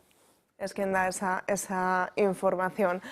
Vamos a cambiar de tema, ya que nos ha gustado esta encuesta de este sondeo sobre las Cortes Valencianas, pues vamos a hablar de los ojos, vamos a hablar de lo importante que son los ojos, vamos a hablar de lo importante que son los oídos y lo vamos a hacer como siempre de la mano de Eduardo Morán. ¿Qué tal? Muy buenas tardes. Hola, muy buenas a todos. ¿Qué tal? Y vamos con un dato sorprendente, porque en nuestro país entre el 15 y el 25% de las personas comprendidas entre el 65 y 75 años tienen una pérdida auditiva superior a 30 decibelios. Eso es una verdadera barbaridad. Sí, es alta y es que vamos teniendo. O sea, España es un sitio que hablamos muy alto, hay mucho ruido, o sea, hay ambiente sonoro alto.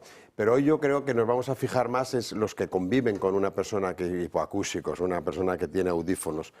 Y hay que saber también convivir, igual que lógicamente pues una persona si tiene gafas y no ve del todo bien de lejos, pues se tiene que acercar. Si es en el colegio los niños, pues cuando convivimos con una persona con audífonos tenemos que saber cómo funcionan. Y gracias a Dios ahora pues ya tenemos audífonos con inteligencia artificial que saben en qué entorno sonoro está trabajando y se readaptan muy bien.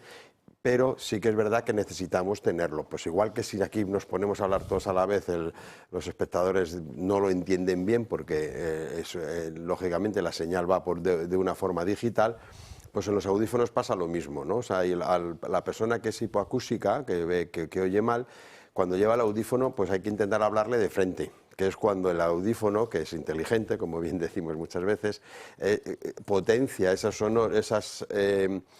ondas, esa sonoridad, cuando queremos en la parte más frontal que en las partes laterales y de atrás. Cuando realmente en una comida estamos comiendo, si la persona lleva audífonos, lógicamente no me lo pongamos pegado a una pared, porque entonces perdemos toda la parte de sonido. O sea, que son pequeños truquitos, podríamos decirle, pequeñas formas de actuar para que potenciar cómo trabaja y cómo se acciona el propio audífono. Luego, pues vocalizar, muchas veces nos dicen, ¿no? Porque muchas veces lo que siempre comentamos en alguna otra píldora de esta de salud visual que decimos, ¿no? Y auditiva, que es que dicen, no, si yo oigo bien pero no entiendo. Y es eso, porque se pierde el control, la pérdida va perdiéndose en diferentes frecuencias y sobre todo las agudas. Que entonces, ¿qué pasa? Que cuando pues, hay una reunión y se habla muy alto, pues enmascaramos donde uno está intentando ir bien, que es la parte de los graves, ¿no? En ese sentido, si tenemos mal los agudos. Entonces, en cambio, todo eso los audífonos lo controlan. Y de verdad que ahora hay un nivel de audífonos excepcional. En estos 2 últimos 3 años ha habido un cambio generacional enorme.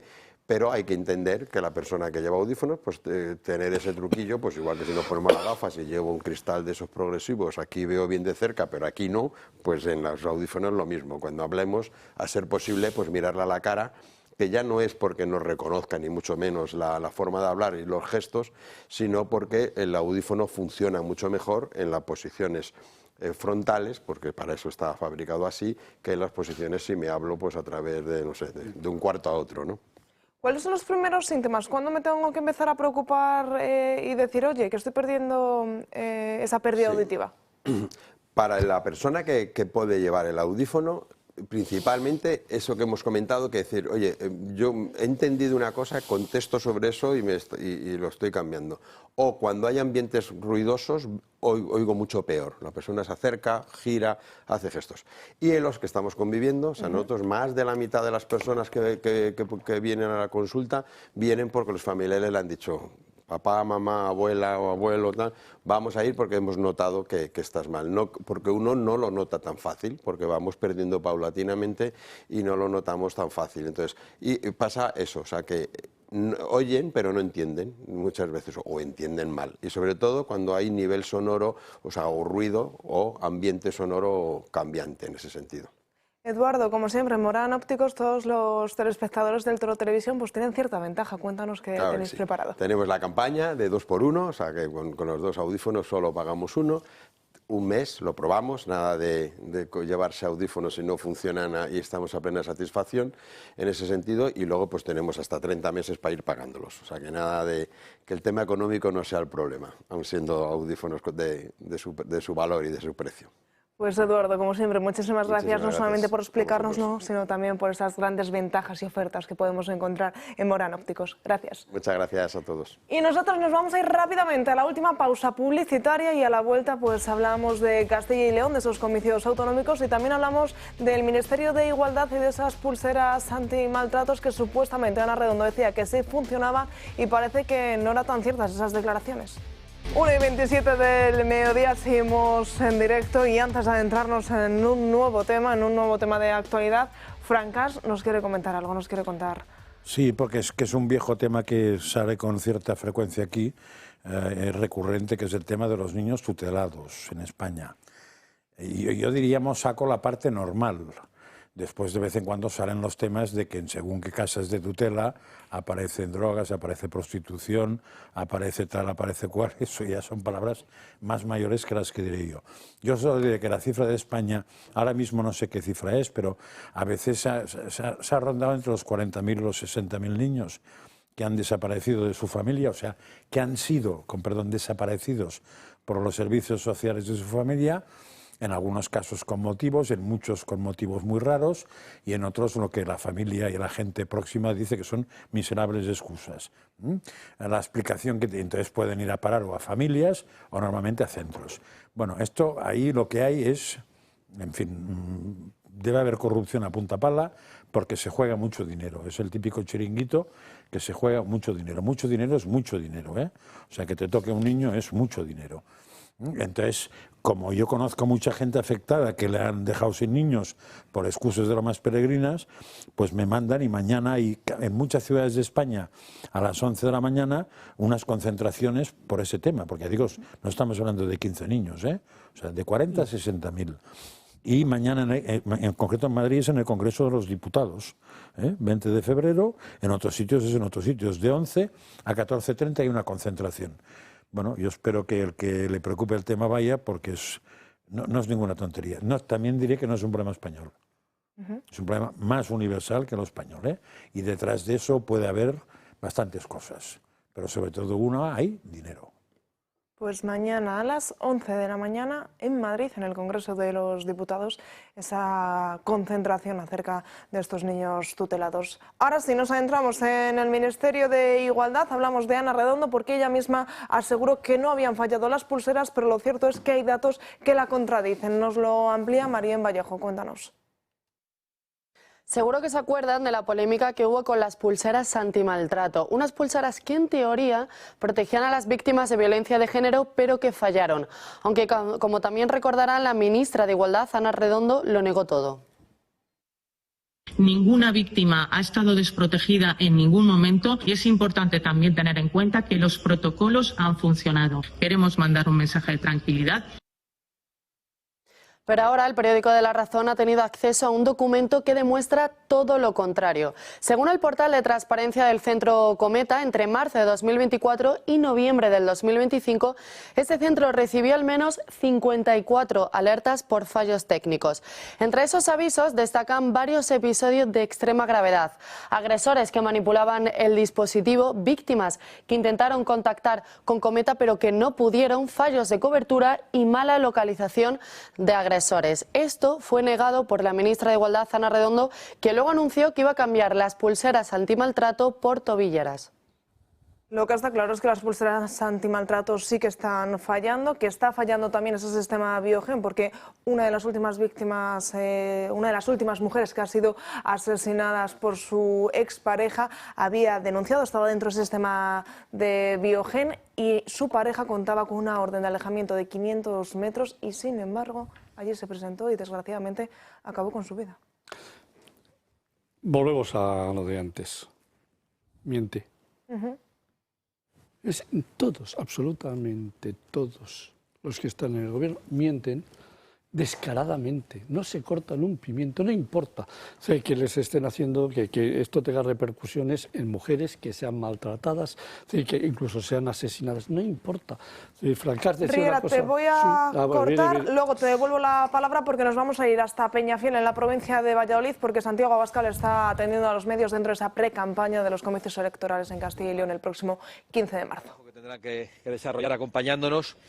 Quiero decir que para mí es un honor poder empezar este periplo por tierras de Castilla, precisamente en Peñafiel, en la peña más fiel de Castilla. Así fue bautizada en el año 1013, justo hace 1013 años también, por Sancho García, una vez que fue reconquistada a la invasión islámica. Y digo esto porque creo que estamos en unos días en los que tenemos que alegrarnos de las rectificaciones de algunos, de la rectificación del Partido Popular, de la rectificación de Rufián y de todos aquellos que se están dando cuenta de que el islamismo es incompatible con nuestra sociedad, de que el islamismo es incompatible con España y con las libertades de los españoles. Nosotros nos alegramos de esa rectificación porque estamos convencidos de que prendas como el burka o como el niqab o prácticas como la ablación genital de las mujeres son absolutamente incompatibles con la dignidad de la mujer, son incompatibles con nuestra sociedad.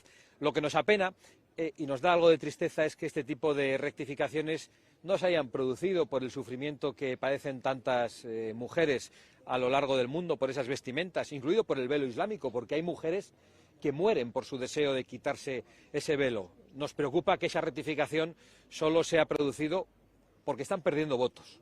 Solo se ha producido porque los españoles ya se han dado cuenta hace mucho tiempo que la invasión que promociona este gobierno y que han promocionado desde el bipartidismo en Bruselas mata, que la invasión trae inseguridad, que la invasión trae una amenaza gravísima para las mujeres, que ya comparten la amenaza de este gobierno, bajo cuyo mandato se han multiplicado las violaciones de mujeres en España, absolutamente rodeado de casos de acoso sexual como los que estamos conociendo estos días en los más altos cargos de instituciones, que la invasión migratoria colapsa nuestros servicios públicos, colapsa el acceso a la vivienda. No puede seguir llegando gente a España cuando el número de viviendas son las mismas, que la invasión también colapsa la atención sanitaria en España, cada vez con más listas de espera, Y cada vez más españoles saben eso, igual que saben que la corrupción mata. Y han conocido perfectamente y han desvelado cuál es el truco de este gobierno. El truco del gobierno de Sánchez es que los crímenes de hoy tapen los crímenes de ayer. Pero somos millones los españoles que no olvidamos ni a las víctimas de la Dana, ni a las víctimas del apagón, ni a las víctimas de los trenes, ni a todas las víctimas que se producen en cada catástrofe que se ha producido con este gobierno. Igual que saben muchos españoles, cada vez más, que Sánchez actúa como un enemigo del pueblo español porque actúa contra los intereses de España. Igual que saben que Sánchez ha conseguido resistir sin presupuestos y rodeado de escándalos de corrupción familiar y política durante todo este tiempo, únicamente porque ha tenido el aliento y el auxilio del Partido Popular Europeo, es decir, los pactos del Partido Popular y del Partido Socialista en Bruselas en materia migratoria, en materia de género, el Pacto Verde, todo lo que tiene que ver con los acuerdos comerciales y Mercosur, los pactos que ha tenido en España el Partido Popular y el Partido Socialista, incluso los pactos recientes en Ceuta para imponer el menú islámico a los niños españoles en las escuelas, son los que en realidad han dado aliento a Pedro Sánchez durante todo este tiempo. Y por eso nosotros comparecemos en estas elecciones para decir que hay una alternativa apoyada por millones de españoles que no acepta ni la estafa de unos ni, por supuesto, la mafia de los otros. Y para eso yo acompañaré a Carlos Pollán todos los días que me sea posible durante esta campaña y a todos mis compañeros de Castilla y de León, esperando tener un gran respaldo de los castellanos y de los leoneses en esta campaña. Muchas gracias y me pongo a su disposición para contestar a cualquier pregunta. Señora Abascal, habla de cómo esa inmigración está colapsando los servicios, el acceso a la vivienda. Sin embargo, el Partido Popular también pues habla de esa inmigración, dice que está en contra de la regularización masiva de inmigrantes, pero luego esta semana hemos sabido que ha votado en contra en el Senado de la prioridad nacional en el acceso a la vivienda para españoles. Hoy mismo hemos escuchado a Ayuso defender esa inmigración en ciudades como Madrid. ¿Cómo se explica esto? Bueno, yo quizás es mezclar dos debates, pero el asunto de la prioridad nacional para nosotros es de sentido común. Cualquier familia, cualquier padre de familia, lo primero que hace es atender a sus hijos, atender a aquellos sobre los que tiene una responsabilidad, y si le sobra algo podrá ayudar a otros, pero ningún padre le quita el pan de la boca a sus hijos para dárselo a un tercero. En cambio, en España tenemos políticos que quitan las ayudas sociales a los españoles, que quitan el pan de la boca a los españoles para dárselo a los que vienen de fuera. Y por lo tanto nosotros pensamos que la prioridad nacional no tiene nada que ver ni con el racismo ni con la xenofobia, sino que es una política de sentido común. Nosotros somos representantes públicos de los españoles, nos debemos a los españoles, no nos debemos a la ONU, ni nos debemos a toda África. Nos gustaría que a todos los africanos les vaya muy bien, pero nuestra responsabilidad es representar a los españoles. Y nos sorprende mucho que haya políticos que no entiendan esto, porque es de primero, de prioridades, es de sentido común. Pero en todo caso acabarán entendiéndolo. Quizá no por convicción, sino porque seguirán perdiendo votos, porque los españoles están muy cansados de tener problemas en las listas de espera. En la sanidad están muy cansados de verse saltados por personas que vienen de fuera en el acceso a las ayudas al alquiler, en el acceso a determinadas ayudas sociales. Están muy cansados de padecer la inseguridad porque hay políticos que promocionan la invasión migratoria, como Pedro Sánchez, que quiere regularizar de golpe a un montón de personas que han llegado ilegalmente a España. Aquí todos tenemos que cumplir las leyes, todos tenemos que pagar los impuestos, todos tenemos que pagar las multas, pero resulta que el que llega ilegalmente a España tiene el mensaje de que tarde o temprano se le regulariza, de que además se le dan las ayudas sociales, de que van a un centro de acogida donde tienen pensión completa, mientras los españoles tienen dificultades para pagar la calefacción, para encender el aire acondicionado, para llegar a final de mes, para hacer la lista de la compra, y tenemos un gobierno que se dedica a traficar con el sentimiento de la gente, como ha hecho con los pensionistas recientemente, presentando una iniciativa en el Parlamento donde subía unas migajas a los pensionistas en la misma iniciativa en la que protegía a los ocupas. Eso es una forma de secuestrar los intereses de los pensionistas, a los que quiere comprar con unos pocos euros que les permite comprar un filete. Pero los pensionistas también tienen que pasear tranquilamente por los parques y no pueden. Los pensionistas también tienen que poder acceder a la sanidad y no sufrir listas de espera. Los pensionistas también quieren ver cómo sus nietos y cómo sus hijos pueden formar una familia, acceder a una vivienda. O sea, no se les puede tratar como trata Sánchez a todos los españoles, tanto a los pensionistas como a los jóvenes, a los que quiere comprar con los impuestos robados a sus padres, regalándoles un bono de transporte, pagándoles el Interrail en verano. En Aragón acabamos de ver cómo también querían darles, pues no sé si 150 o 200 euros para no sé para qué era, para comprar votos, en definitiva, ¿no?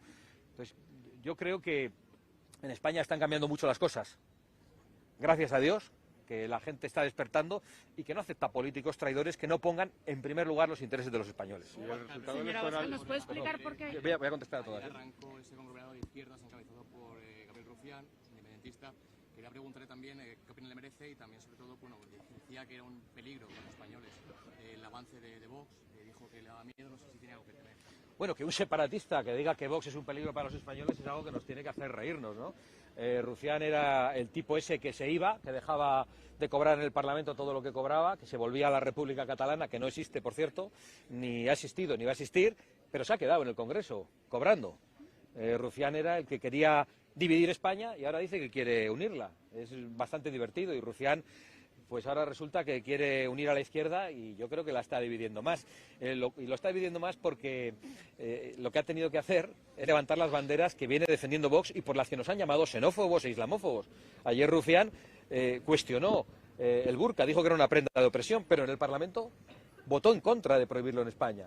Son unos auténticos estafadores, son unos vividores y son una gentuza que ha engañado a la sociedad catalana y que ahora pretenden engañar a la sociedad española. Yo no tengo ninguna preocupación con eso y me alegro de verles en ese debate y me alegro de verles hablando de las cosas que ahora de verdad importan, que es la protección real de las mujeres, que no pueden ser encerradas en cárceles de tela, o los problemas de inseguridad, que también hablaron de ellos.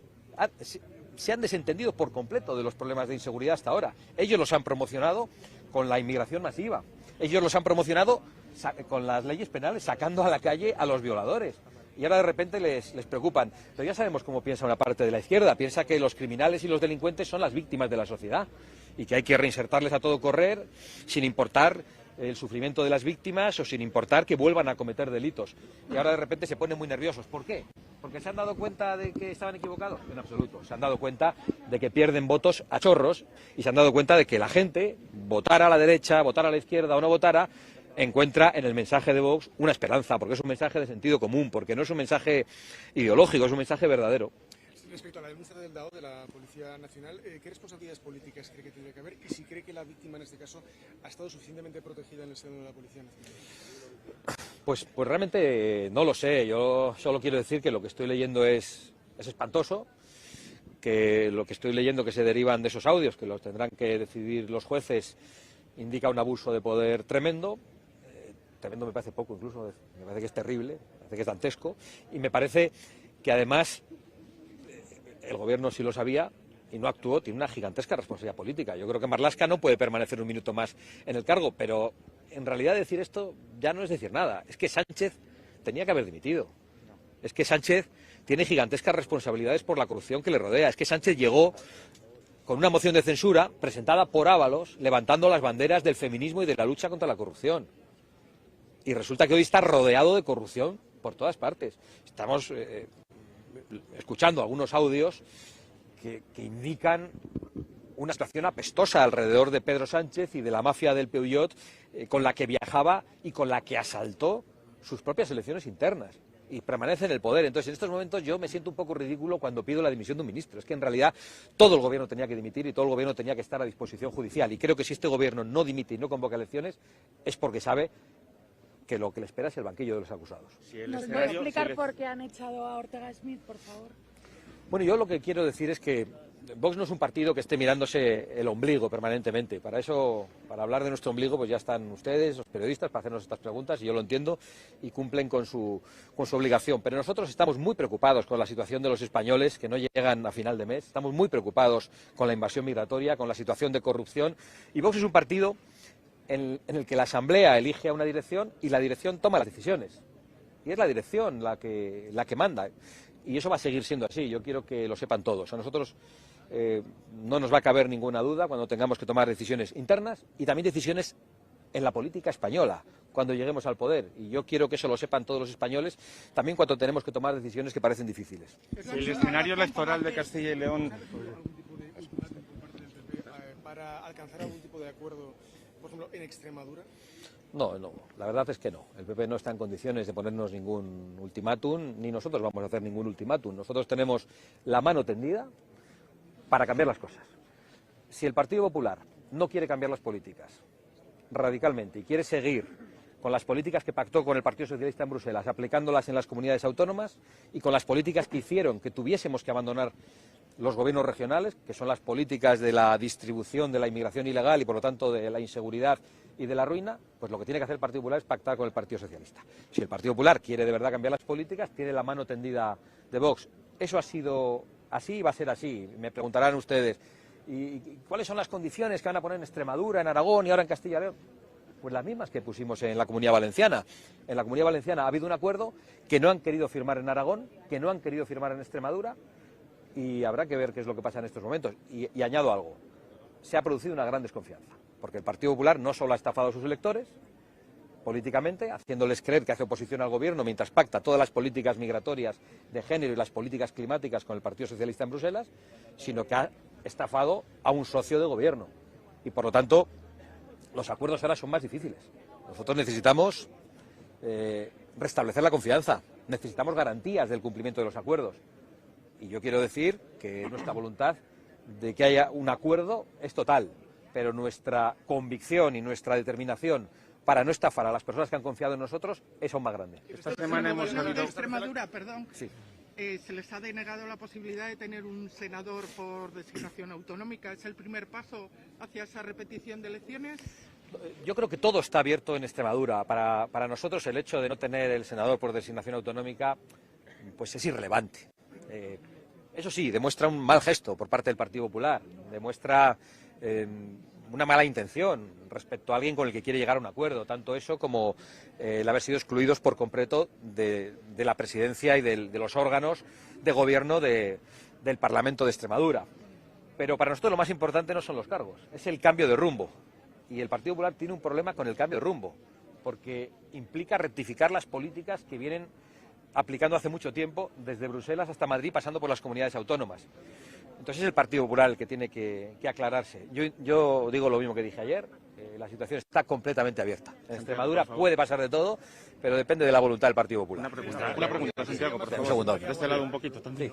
Sí, perdón. Voy a contestar a todos. ¿Restablecer la confianza con el...? No, sí, que usted ya ha hecho una. Sí. Ahora esta semana hemos visto en prensa que en Extremadura habían pedido vicepresidencia, alguna consejería, algún control de medios de comunicación. ¿Eso sería extrapolable a Castilla y León si también se da necesidad de pacto? Yo la verdad que eso lo he leído en la prensa, pero quiero decir que nuestra petición de entrar en el gobierno en Extremadura no fue exactamente una petición, fue una respuesta a un Partido Popular que dijo que no queríamos gobernar, que dijo que Vox tenía miedo a gestionar y que Vox lo que tenía que hacer es entrar en los gobiernos. Y lo que hicimos fue decir, vale, de acuerdo, entramos en los gobiernos, pero este asunto no es el importante, vamos a hablar del cambio de rumbo. Y el Partido Popular no acepta el cambio de rumbo. Respecto a Castilla y León, quiero decir algo con mucha claridad. No se han convocado las elecciones y nosotros salimos a ganar las elecciones. No salimos a tener una pequeña representación y tener que pactar con otros. Los demás también salen a ganar las elecciones. Digo esto con toda la ambición que debemos tener nosotros cuando comparecemos ante los españoles y queremos convencerles, pero también con toda la humildad. Los castellanos y los leoneses tomarán su decisión y son los que van a decidir. El otro día decía el señor Mañueco, nosotros que ganamos somos los que ponemos las condiciones. Bueno, si usted gana y tiene mayoría absoluta, no tiene ni que poner condiciones. Si usted gana y no tiene mayoría absoluta, tiene que negociar. Pero no voy a responderle al señor Mañueco, no vamos a responderle diciendo las condiciones las pondremos nosotros. No, las condiciones las van a poner los castellanos y los leoneses el día que voten. Veremos cuál es el veredicto, veremos quién tiene más fuerza y entonces pues nos tendremos que sentar y tratar de llegar a un acuerdo. Y creo que eso es lo razonable y lo democrático. Adelantar ahora acontecimientos creo que solo lleva a la confusión, pero yo creo que he sido tremendamente claro con nuestra voluntad de que cambien las políticas en Castilla y León, en Aragón y en Extremadura. ¿En qué? Insisto, en las políticas migratorias, de inseguridad, en las políticas relativas al campo, al cambio climático, en las políticas relativas al cuidado de los montes, en las políticas relativas al agua, en las políticas fiscales, en las políticas de gasto en ONGs y todo tipo de subvenciones a organizaciones ideológicas o de subvenciones a sindicatos. Yo creo que en Castilla y León ya saben qué es lo que hicimos, entre otras cosas cuando llegamos. Redujimos todo lo que pudimos, bueno, todo lo que el PP estuvo dispuesto a hacer, por nosotros habría sido mucho más, la asignación a los sindicatos, que deben mantenerse con las cuotas de sus afiliados, igual que los partidos, esa es nuestra voluntad. Bueno, en cuanto nos fuimos y cerramos la puerta del gobierno, el Partido Popular devolvió todo ese dinero a los sindicatos. No quería el cambio. Nosotros queremos un cambio radical y además estamos convencidos de que es el cambio que quieren nuestros votantes, el cambio que quieren la inmensa mayoría de los votantes del Partido Popular e incluso el cambio que quieren algunas personas de izquierda que probablemente vayan a confiar en nosotros en estas elecciones. Al escucharle, señor Abarcón, tengo la sensación de que usted no se fía para nada del Partido Popular. Ustedes salieron de los gobiernos del Partido Popular porque no se cumplían los acuerdos llegados con el Partido Popular. ¿qué le dice ahora que se van a cumplir dichos pactos? ¿Cómo se fían ahora? ¿Dónde sale la confianza ahora de entrar en este gobierno? Cuando hemos visto que los resultados electorales claramente les han beneficiado haber salido del gobierno del Partido Popular. Bueno, precisamente acabo de decir que la confianza está rota. Entonces, si yo ahora dijera que me fío del Partido Popular después de que me han engañado, la culpa ya no sería del Partido Popular, la culpa sería nuestra. Y yo creo que uno no puede fiarse del Partido Popular, porque es un partido que está dispuesto a confundir a sus propios electores, está dispuesto, por supuesto, a confundir a los socios de gobierno, a los que supongo que quiere menos que a sus propios electores. Entonces, para llegar a un acuerdo, pues tendremos que establecer mecanismos de cumplimiento, tendremos que establecer plazos y quizá tendremos que firmar ante notario, quién sabe. Pero lo cierto es que las cosas no van a ser tan fáciles como antes. Habla de esa rectificación de Rufián, sin embargo, desde el gobierno no ha rectificado. Hemos visto a Pachi López defender el burka, también al... Que se lo ponga él. Que se lo ponga Pachi López el burka. Si tanto le gusta y es una herramienta de libertad, que se lo ponga él y que se lo ponga Pedro Sánchez y que se lo ponga si se dejan todas las ministras que tienen el Consejo de Ministros. Son unos sinvergüenzas, vinieron con la bandera del feminismo, han multiplicado las violaciones de mujeres en España, han acosado a las propias compañeras, han traído islamistas que violan mujeres, que faltan el respeto a las mujeres y todavía se atreven a hablar de feminismo. Son para dar de comer aparte, por decirlo muy suavemente. Era el partido que acusaba a Vox de ser machista, precisamente quien está defendiendo ahora el burka y esa islamización, ¿no? De eso también hemos visto al ministro a la presidencia felicitar el Ramadán cuando estamos en Cuaresma, cosa que no felicita. Bueno, eso ya es una costumbre dentro de la izquierda, ¿no? Parece que está más preocupado por faltar a la identidad española, a nuestras costumbres, a nuestras tradiciones y por hacer gestos de apoyo a lo que es minoritario y en muchas ocasiones incluso absolutamente incompatible con nuestra sociedad, pero a mí eso no me sorprende. Usted suele centrar su campaña mucho no solamente en grandes ciudades, sino también en pequeños pueblos. ¿Por qué? Bueno, ¿por qué no? Lo sorprendente es que no lo hagamos más. No. Yo he tenido la fortuna de que, no sé muy bien quién lo ha decidido, si la dirección del PP en Génova 13 o sus líderes territoriales, yo no sé quién manda exactamente, pero he tenido la fortuna de que convoquen las elecciones una detrás de otra y por lo tanto de poder acompañar a mis compañeros, y en otras elecciones cuando se celebran conjuntamente pues solo puedo visitar las ciudades. Por suerte ahora estoy pudiendo visitar muchos pueblos de Extremadura, de Aragón, espero no dejar un palmo de Castilla y de León sin pisar, porque aquí hay españoles que tienen problemas, que están abandonados, que están viendo cómo sus hijos y sus nietos dejan sus pueblos, y yo creo que tenemos que darles una respuesta. Y me parece que es un deber, no, insisto, no quiero decir que sea un extraordinario mérito que yo tenga, porque el hecho de que se convoquen estas elecciones por separado de otras me ha permitido hacer ese esfuerzo, que no lo es, porque yo estoy muy contento de quedarme ahora aquí, después de contestarles a ustedes y de poder hablar con toda la gente, de escucharles y de enterarme de aquello que no sé, porque hay muchas cosas de las que me entero en estos paseos y en estas conversaciones con la gente. Hemos con Extremadura, le quería preguntar si esa recuperación de la confianza de la que usted habla sería más fácil sin María Guardiola. Si ahora María Guardiola es un escollo en esas negociaciones. Bueno, hasta ahora lo ha sido, pero es el Partido Popular el que pone a sus candidatos y no somos nosotros los que ponemos o quitamos candidatos del Partido Popular. En todo caso, ni estamos pidiendo eso, ni lo estamos descartando. Yo he dicho que todo es posible. Entonces, yo creo que sobre todo hay que dar una respuesta a los extremeños en línea al cambio que han pedido, porque las elecciones se convocaron para deshacerse de Vox. Y los extremeños dijeron que querían el doble de Vox. Pues nosotros vamos a ser el doble de exigentes. Si la señora Guardiola no lo acepta, pues igual hay otra persona que lo acepte, pero es una decisión que no tengo que tomar yo. Quedan todavía muchos días para negociar, incluso muchos intentos de investidura. Nosotros no tenemos prisa, nuestra única prisa es responder lealmente a nuestros electores en Extremadura. A eso no vamos a fallar. Le insisto con Ortega Smith, es llamativo que sea uno de los fundadores que vuelve a salir después de los anteriores. No sé si además temen que no deje su acta en el Congreso. Yo no temo a nada ni a nadie, y sobre Vox y los fundadores, Vox tiene más fundadores que afiliados. Yo ya este debate que tienen ustedes, pues para ustedes. A mí me preocupan los problemas de la gente, me preocupa que la gente no acceda a la vivienda, y yo no voy a perder el tiempo mirándome el ombligo. Sería una irresponsabilidad por mi parte. Creo que mi obligación es seguir para adelante y mi obligación es seguir demostrando a los afiliados de Vox y a los votantes de Vox que Vox es un proyecto de futuro y que Vox sigue creciendo, y lo estoy demostrando. Hablando de Vox, hemos conocido últimamente esa aprobación de los presupuestos de una forma tan poco ortodoxa como votando por WhatsApp. ¿A qué ha obedecido y se va a poner alguna medida? ¿Cómo me alegro que me haga esa pregunta? Pues mire, obedece a que tenemos presupuestos.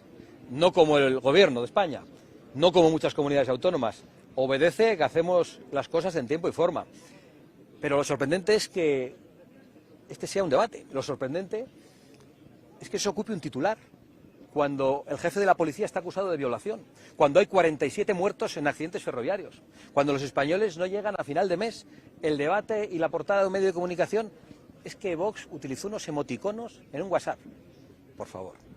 Yo sé que ustedes me tienen que hacer las preguntas, imagino que porque se lo dicen por voluntad propia a veces, cumplen con su trabajo, pero igual que he dicho antes, yo no puedo estar hablando de estas cosas con lo que le está pasando a toda esta gente que tengo alrededor, que tienen problemas de verdad.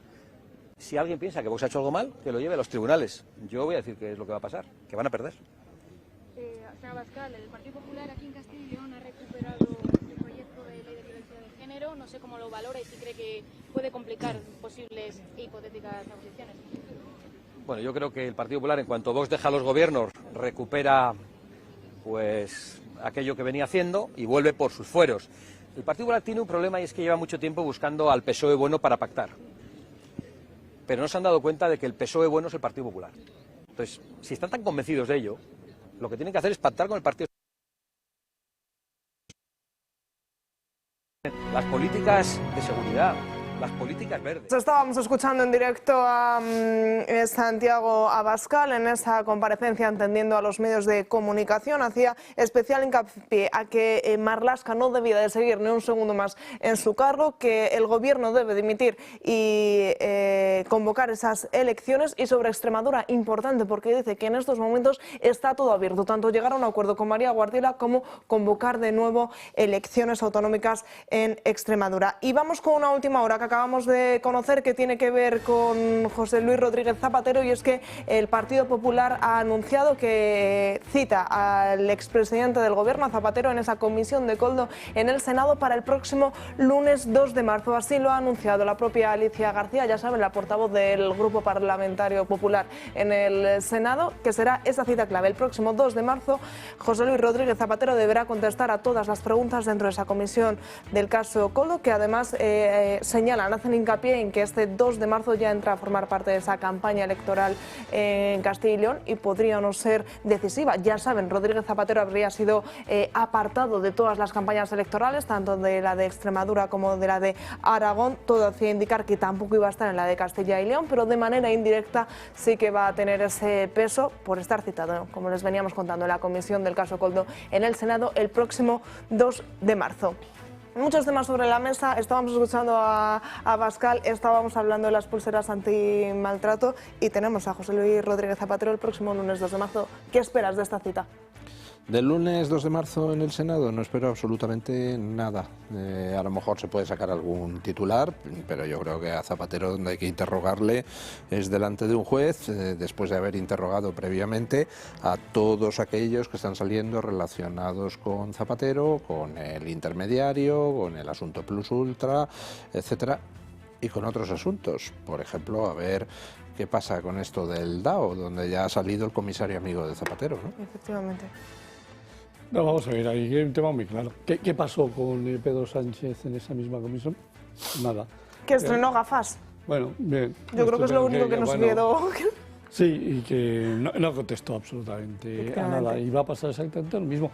Lo que pasa es que delante de un juez la cosa es completamente diferente. Si además han pasado a declarar antes, pues, por ejemplo, a Dama, Ábalos, para que cuente las negociaciones con Plus Ultra y cómo tuvo que hacer y no sé qué, y todo lo que intentó Zapatero con él y con el tema Plus Ultra.